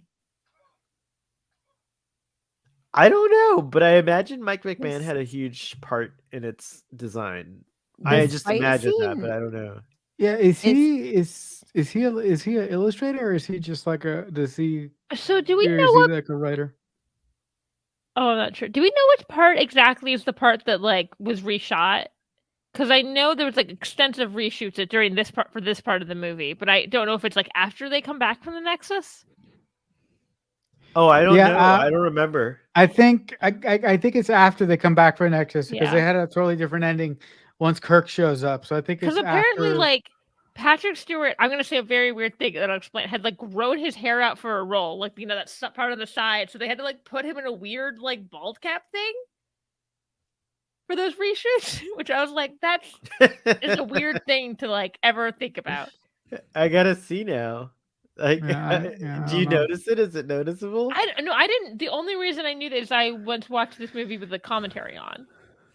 Look at the Nexus. It's so. It's Would so you guys want to pretty. go in it? Would you guys want to So, go into the Nexus? Like, I is mean, this I don't like want to destroy a planet to make it right, happen, but right? Yeah. if we didn't But have like, to, don't you think this was a commentary on drug usage at the time, though? I could definitely see Interesting. that. No, I didn't. I didn't get that all, but that's just me. No, I could definitely see that because it's like giving into Like, like a fantasy or No, Yeah. I just, I think that, I think this says something about loss and how desperate somebody can get I to go and have something that they, was taken from them for whatever reason. yeah. I always thought of the Christmas Nexus movie. as like not being a fantasy, but like being extra dimensional. Like everything that happens there is real. It's just only it can only happen wherever the Nexus. When you cross the threshold, wherever Yeah. you are, that's a dimension where those things are possible. Right. But I, that being said, I wouldn't be surprised if the writers threw in drug commentary because that makes sense for the time. For the 90s. Yeah. Yeah, it makes 100% sense. Right. The most Victorian Christmas of the future.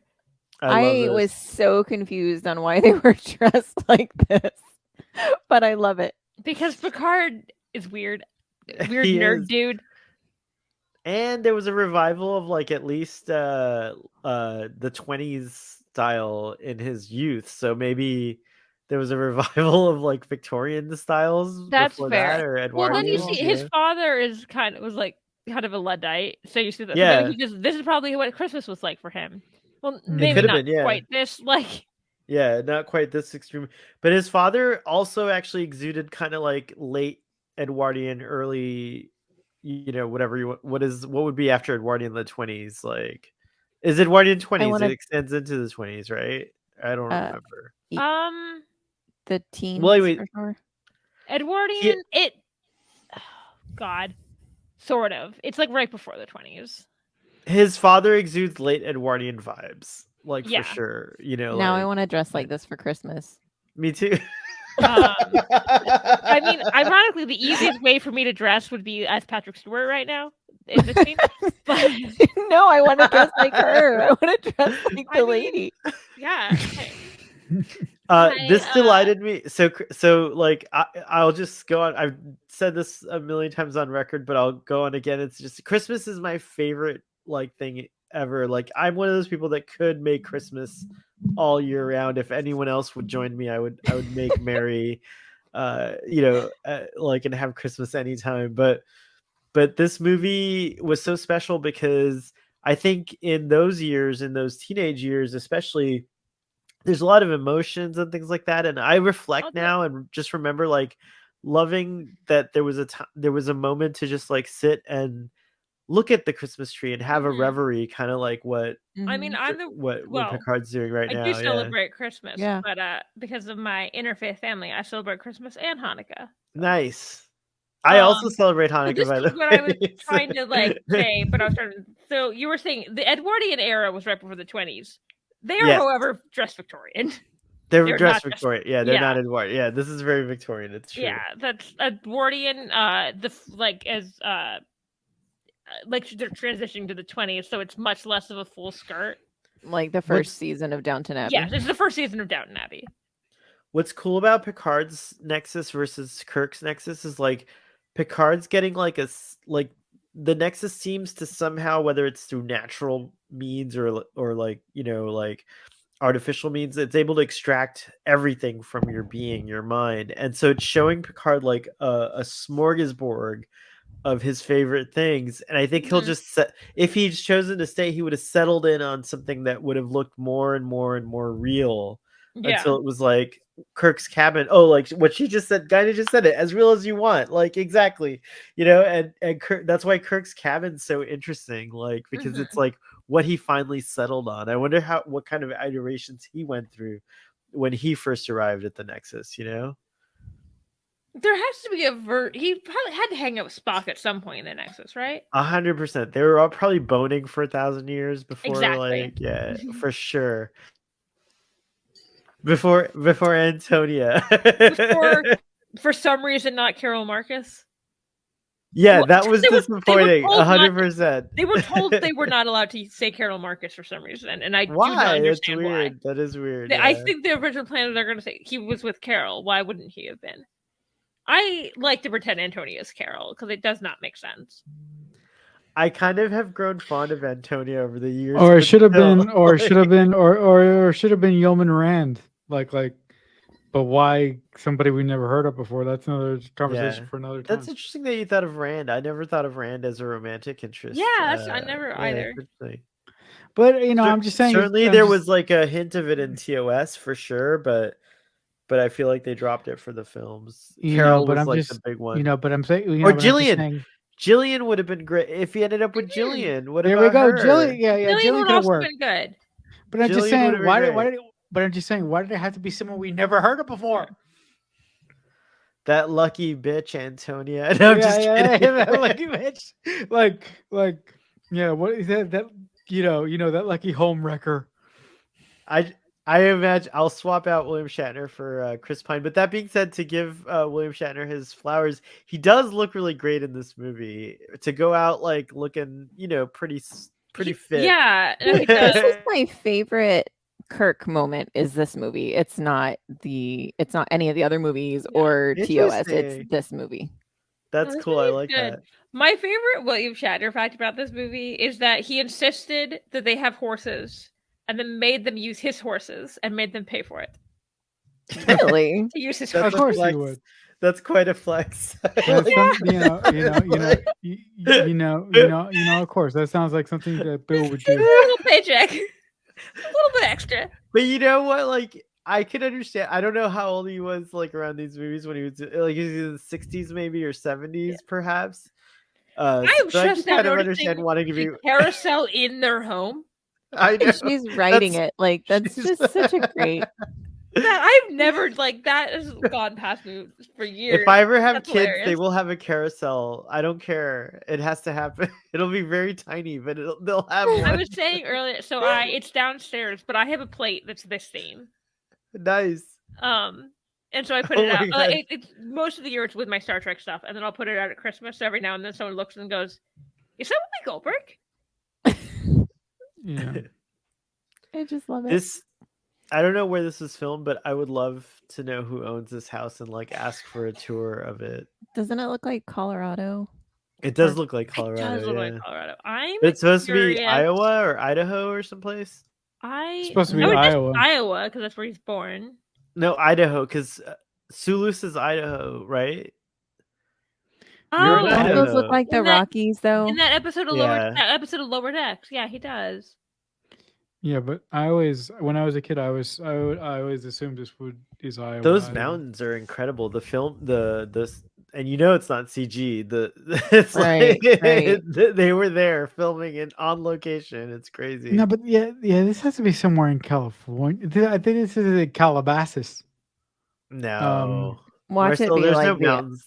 Watch it be There's- the Alps or something. Yeah. Watch me I'm Vancouver. trying to Google it now. Well, There's somebody no mountains Google it like that then. in Vancouver, are there? Are there? Yeah. I believe Oh, really? Vancouver area has like. Well, there's a big mountain right behind the downtown, isn't there? Like the big Okay. city. Oh, I think just happened. My buffer. According to Wikipedia, in Lopine, California. I was close. Yeah. Okay. Low Pine, California. We could go there. I have family. I mean, I have the thing kids. is, California is very long, so it has like a vast like I was close. variety of like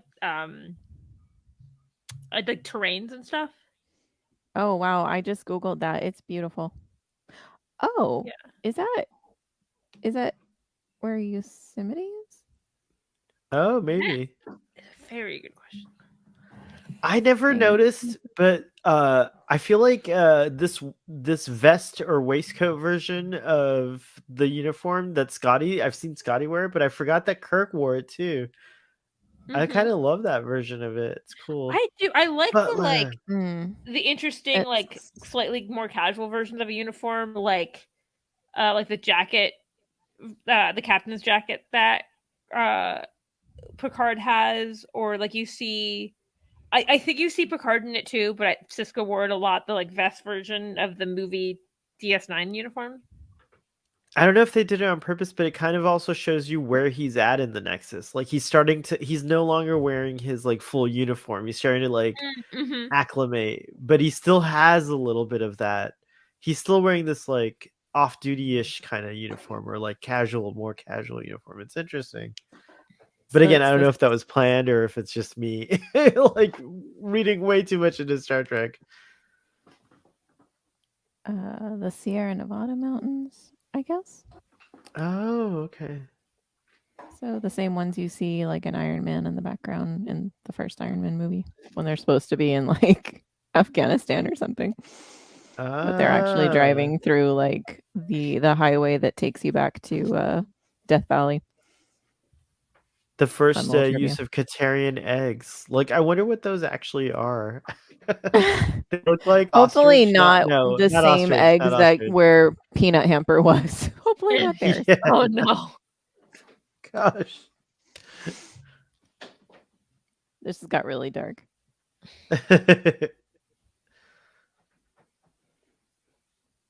This was so funny that they were cooking breakfast together. I love making eggs, by the way. If you guys ever want eggs cooked when we're in proximity, I will Ooh. happily make you am- breakfasts. All of you. Terrible at making eggs. I would take you up on the offer. Oh my gosh. Here's my thing. I love a runny egg. Yeah, I could do it anyway. I'm an expert egger. Is that what you would be? An egger? Because I'm okay at making sunny side up, but I'm terrible at poaching eggs. Oh, love So the poaching. mountains, these would probably be looking at Kings Canyon National Park and not Yosemite National Park. Yeah. Also, Possibly. I want to just hang out at Rachel. the cabin. Is this cabin an Airbnb? I hope so. Yeah, it's got to. It has to be. We should. Oh my gosh. We shouldn't talk about it because everyone else will do it. But you know what I'm talking about right now. But Geek and Review says the Enterprise D technical manual says the saucer was designed to land. I feel like I read that when I was a kid, and it said it was always for emergencies, but I don't remember. I feel like the ship is not landing if you is not a great landing if you have to jettison half of it. It didn't exactly put like wheels down or anything. Yeah, exactly. When a plane lands, That I don't is a remember landing. hitting a It's just tree not. when being on Then It's a again- crash. It's a crash landing. It's a landing though, but it would be considered a crash landing if I'm not mistaken, Rachel. But it's not like they landed, to his point, it's not like they landed on a runway. This was a less than ideal sort of terrain. That's true. However, I would imagine most places wouldn't even have runways at this point because they don't have airplanes. By the way, I brought up this point. I don't know if you guys agree with me, but like with hover technology, like none of these ships really need to land, like touch ground. They just need to get close enough to the ground to lower something down using anti-grav technology. But it would still be considered a landing if you're. I feel like 100 feet above ground or something. And it's weird that Picard goes in that bedroom after him. I hadn't thought of that, but now I am. It is. He's determined, Rachel. He's determined. What if it hadn't? What if it hadn't switched scenes? What if he just saw Antonia? That's true. Oh look, it's William Shatner's horses. So this is supposed to be where they're at, Boimler and Sulu. I guess Sulu took it off of Captain Kirk's hands. The real version of it, rather, I should say. When he says take it off his hands, he just said it, Idaho. Does he mean that, when, I know he says takes it off his hands. Does he mean when they thought he was dead? When he was in the Nexus for years? That's what happened. Okay, so wait. So the cabin must be a different location, though, right? Because this is Idaho, and the cabin felt like we feel like it was... Well, it was definitely filmed somewhere else. It was filmed in California, but that doesn't necessarily mean that's where it was supposed to be. Right. I don't know if the horses are supposed to be near the cabin. That Yeah, is I a don't very think they good are. question. I think we're in a different place and a different time in Captain Kirk's life altogether. That's very possible. I don't know. Like in my head, I always used to assume that, but I'm now paying attention to that fact. There's nothing about this that, oh my god, that mountain is gorgeous. Like Yeah. I also feel like it'd be a fun trip to go as like a bunch of Star Trek fans to San Francisco, because I've only been Yes. once, actually twice, but I was like little. But last time I was there, I didn't have time to do anything because I wasn't supposed to spend time in San Francisco. I was just flying out of there to get to Sonoma Valley for a bachelorette party, and my flight got delayed. So then I was just in San Francisco for like a couple hours, but I didn't have time to like go to Star Trek filming locations. I feel like the Star Trek mission conventions are eventually going to get to bigger cities. I feel like they're starting out with like more manageable like venues, and then they'll eventually go to like San Francisco, New York, You San say bigger Diego. cities. Chicago is a pretty major city. That's where they started. I guess I mean like bigger in terms of like, because Chicago is a major city, right? No doubt, but like I feel like New York and San Francisco surpass it in population, but I'm not sure. I feel like New I York have to look definitely it up. does, but I'm not Yeah. sure about San Francisco. Okay. Okay, maybe so. Antonio's there, so maybe it is supposed to be where the cabin is. Oh, okay. There she is.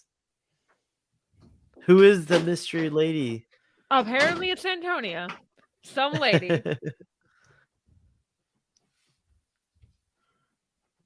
You could just tell William Shatner is way more comfortable on that horse than Patrick Stewart.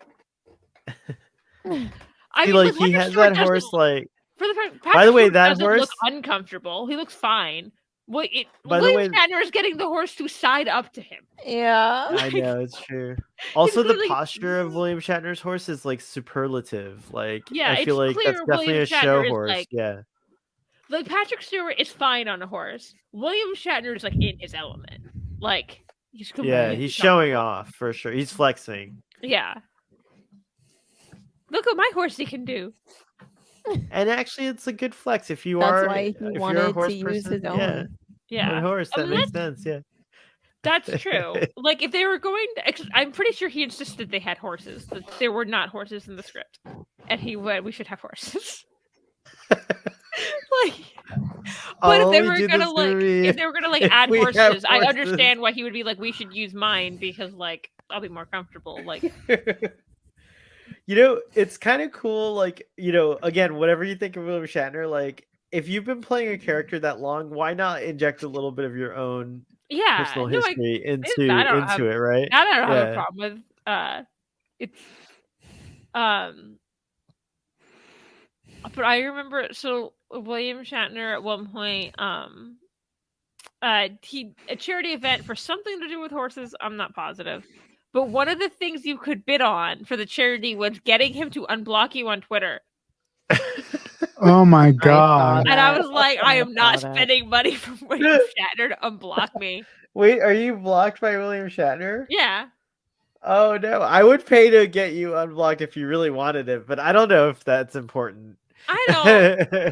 It's more peaceful this way, not knowing what he's doing. That's true. That's a Also- good point. Also, I have access to more than one Twitter account. If I really need to know what he's tweeting, it's fine. Yeah, blocking is truly. I try not to block just because like it's kind of futile. Like, you know, it's better to just like mute people if they're like being pesky or, you know, if you can. But sometimes you do have to block people. I've seen like so many instances of like people harassing someone else, and it's just like, oh my gosh, are you kidding? Like, well, often if I see them being harassing, I'll block them and hope that they like won't God, I can't think before they continue. can get to me. Yeah, exactly. And I also, if someone blocks me, I usually block them back. Not Shatner actually, but Shatner's never gonna look at my account. It's fine. But like, I don't like the idea of like someone having. So if you block someone, you can still look at their tweets. Right. So I don't like the idea of someone being able to see my tweets, but I can't see theirs. That's interesting. I feel like Twitter does tell. You're right. It tells you like, do you still want to see that you've blocked Yeah. this person? Do you want to see their? Yeah, you're right. It. Oh, I remember now. The other critique that I heard my friends and like Trekkie friends of the time saying was like, they brought in Kirk to do all the action because Jean-Luc is not like an action star, and I think No, that's one he's of a the reasons. politician. Well, No, but actually, like he proves it wrong in First Contact. Like Jean-Luc is He definitely does. an He action does. He star. does. So- Yeah. He does. there was a I'll lot. give you that. So this is the part that was reshot. There was a lot less action in the original, Ah, okay. and so audiences reacted very badly to it. Yeah, they were like. I mean, "That's I it?" wouldn't. I mean, if I was writing this movie, I wouldn't have done what Ronald D. Moore and what Brandon Braga did. I wouldn't have done it. I would have. I would have given Shatner Oof, the that choice hurts. to, the choice to come back to society or to stay dead. I think overall, like Star Trek always plays the line really well. Like I don't mind the action stuff. Like it's actually very entertaining to Mhm. me. I don't think Star Trek's ever really crossed the line where I'm like, oh, this is too much action. What about you guys? Do you feel like Star Trek's ever crossed the line for you? No, I mean, no. I think No, I, I I don't think think so. But I think the one thing that a lot of people have bump against is, especially where Star Trek is now.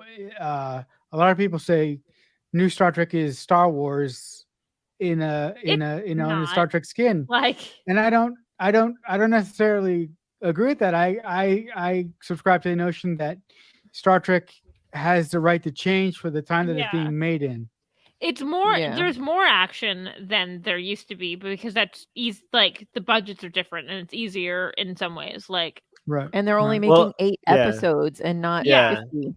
exactly. We're really fortunate. It's weird, like if you think about it, we're really fortunate because we're getting really high quality production Yeah. Well, Yeah. the thing is, so like value all and the stuff like comments I that. was making with the lighting of the Enterprise D, I don't think if they made a movie of Discovery, I don't think it would look different because it's already movie quality. Right. Yeah. Yeah, that's a really That's a good good point. point. That's true. Like for instance, so my brother like he works for the website Deadline now, but he used to work on an NBC Oh, I love that line. show that was the show got canceled because it was on Quibi.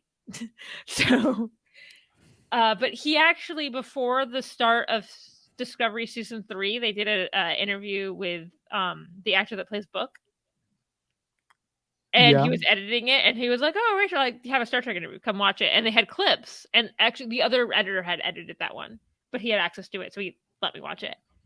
Oh, cool.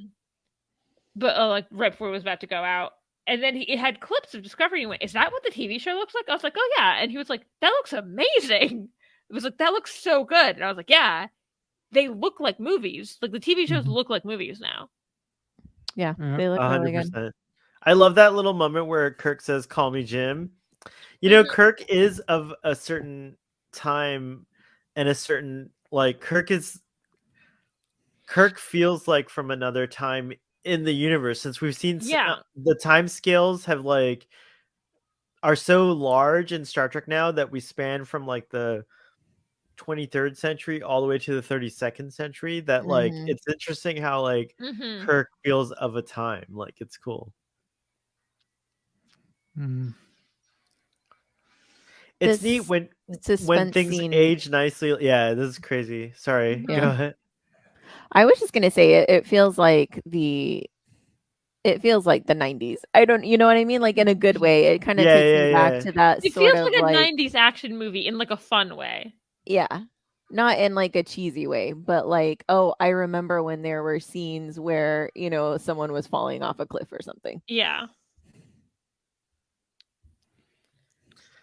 There Like he I goes. don't think we would do that now. Yeah. Mm. It's weird, like with less limitations, sometimes you don't get as cool results.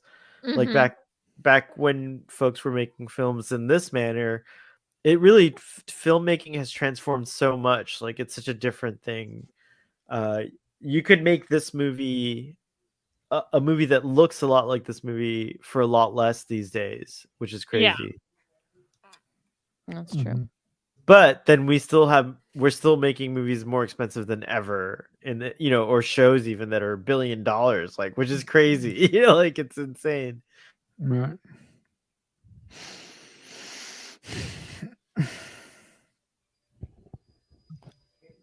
But if Hollywood wants to give any of us that money, I'm all for it, by the way. I feel like I could make a good Star Trek movie, except I would be like, okay, we're going to use this budget and we're going to make a theme park. And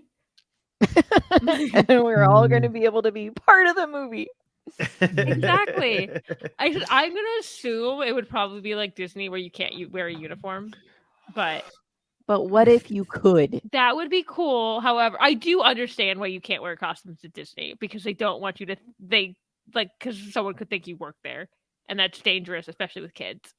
Yeah, and part of it too is like they don't want Mickey at two places at the same time because they want the kids to think there actually is one Mickey, so they time it in different parks so that he is not out at the same time. Yeah, so you can't run into both. Parks. It's so So interesting the that cutoff for Disney costumes, I want to say, is 12 to be able to wear a costume at Disney, because any younger than that, it's obviously a child. But like they hire teenagers, so like this is so sad. This is really sad. But I think I would say it would be really dangerous if a random child just ran up to a random adult who didn't work at Disney and they were like, "It's Belle. I'm gonna go with that girl." Sure. Yeah. Yeah, you couldn't do it at a park geared to children. Yeah. Their decision makes sense. Mm-hmm. We've only seen 2 captains die on screen, as far as I can tell, because Cisco ascends, right? Like, so Cisco Kirk doesn't die. Yeah, so Kirk and Picard are the only 2 captains we've ever seen die on Star Trek. Main captains, like. Well, why does Lorca count? Oh, Lorca does not count. That guy is a dick. I'm not saying he's a good person. I'm just saying also, technically, I just want Prime Lorca. I was gonna say technically Lorca is not dead, because Prime Lorca, we don't know his fate. He's just MIA. He's missing in action. I keep hoping he's going to show up on Strange New World. Show up. I was so upset that they went to the Prime universe and he wasn't there. Oh. This is really powerful. Yeah. I love this scene. My only problem with that mirror universe stuff in season 3 is when they kept mentioning Lorca. They name dropped him 1,000 times. If they had just been like, once Lorca somewhere else, we don't know where he is, I'd be like, okay, they couldn't get Jason Isaacs, let's continue. But I was convinced Marcy, we had definitely talked about this in the podcast. I was like, why do they keep bringing him up? What's cool is Lorca can't come to Disco unless some like wild shit happens, but he could certainly show up on Strange New Worlds, like Gabriel Lorca, and that would be cool to see, like him be like or his if that prime Section 31 show ever happens. Also, you know what? I just want to say Jason Isaacs just deserves to play a good guy. Like, I just want Lorca, like Prime Lorca, to be the opposite of Mirror Lorca. Yeah. I was trying to think if I'd ever seen him as a good guy, and the only thing I could think of is in Peter Pan, because he plays Captain Hook and Mr. Darling. That's right. He is Mr. That's right. He's I Mr. always Darling. Forget. That's because that's traditionally when in plays of Peter Pan. That is that casting is true. No, actually, he was kind of a dick, but a good guy still in that CBS show that got canceled called Good Sam, where he plays a doctor. Oh, I never saw that show. I loved him in the OA, but it made it where Hoffman played Captain Hook in Hook. No, what? He's in Peter Pan, the live action. Oh, sorry, the other one. Sorry, you're right. Duh. It's Dustin Hoffman in Dustin Hoffman plays Hook in Spielberg's Hook. It's Spielberg Hook. Yeah, that's right. You're right. Oh my god, that Peter Pan's so good too. Actually, I forgot about that Peter Pan. One issue with this scene. This scene is so sweet. I feel like they should have shown Spot a little bit more earlier in the movie. They showed him once, though, right? They showed him once. I think this was like a reward to the TV fans. 'Cause That's this felt true, like but I this feel felt like Yeah, like a because they thing, didn't you know? have to introduce us to Yeah. him. Yeah.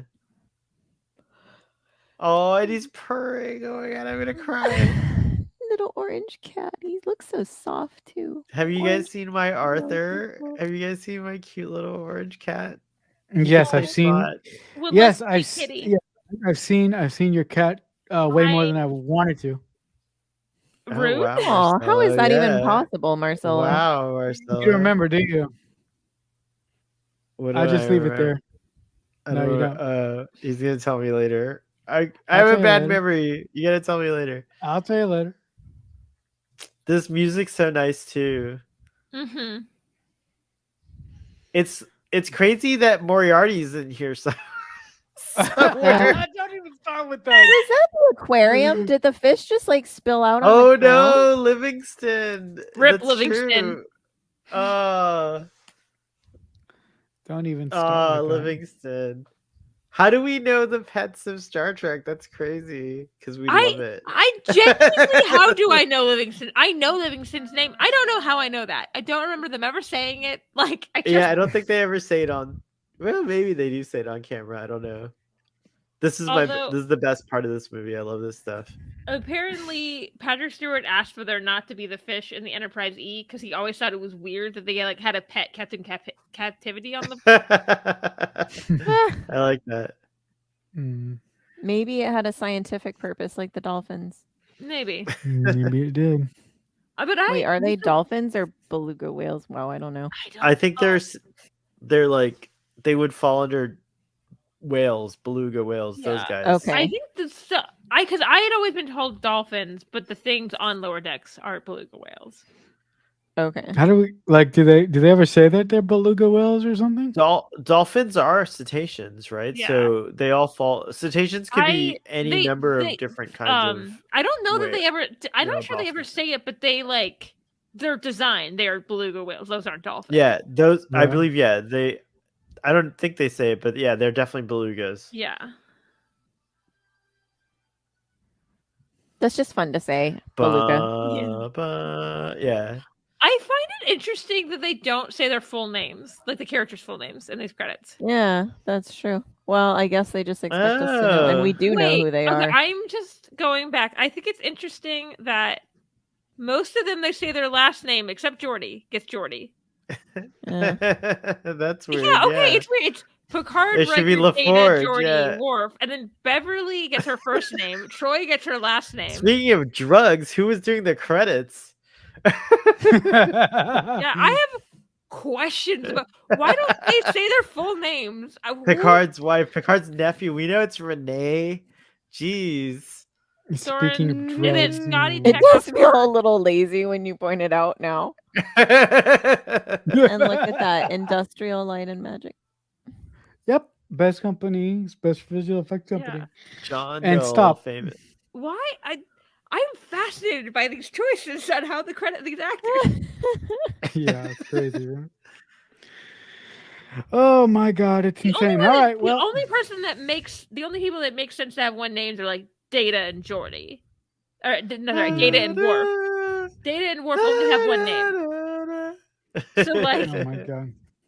It's and true. like maybe I'll allow Scotty because I know his name is Montgomery Scott, but no one calls him that. No, yeah. Yeah. Monty. People should call him Monty more often. All right, guys. So as we wind down the stream, as I do every watch along with you wonderful people, let's go around the room. Let's start with who do I want to kick off first? Let's see. Before you no, kick me off, can I I'm just not say gonna, something? I'm not going to do it. Hold up. I'm not going to do it. Oh, Let okay. me do it. Let's start with the bell the ball. Let's start with Rachel. If the good folks at home want to chat with you Yeah. about Star Trek or anything else, where could they find you? So I'm Dramadork884 everywhere on social media. I'm on Twitter a lot. I post on TikTok a lot. I'm on the Discotheque podcast with Marcy, and I'm also on Masks of Mayhem, which is an actual play podcast where we play Mutants and Mastermind. Awesome. Thank you so much for being here, and I hope you had fun this evening. Yeah.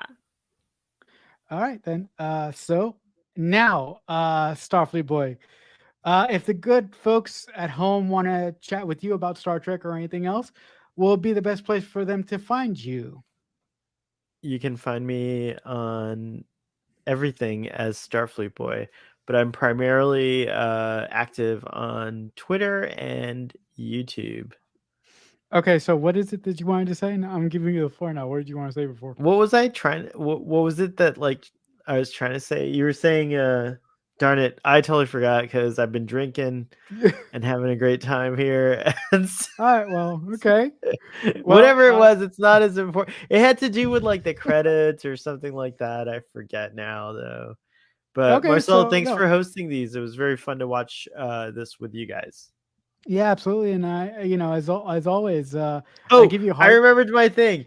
Dennis McCarthy, who was like a composer on Star Trek: The Next Generation, never got to Yeah. like do these flourishes. See, Oh now it's yeah. happening in the credits. Oh, And so oh, one of the best things about this movie that I don't think we talked about is like the music is actually really like joyous, ooh. and it's like the last kind of vestiges of the TNG like sound design, if you will, or music design. Who That's did it. who did De- the music for this movie? Dennis McCarthy.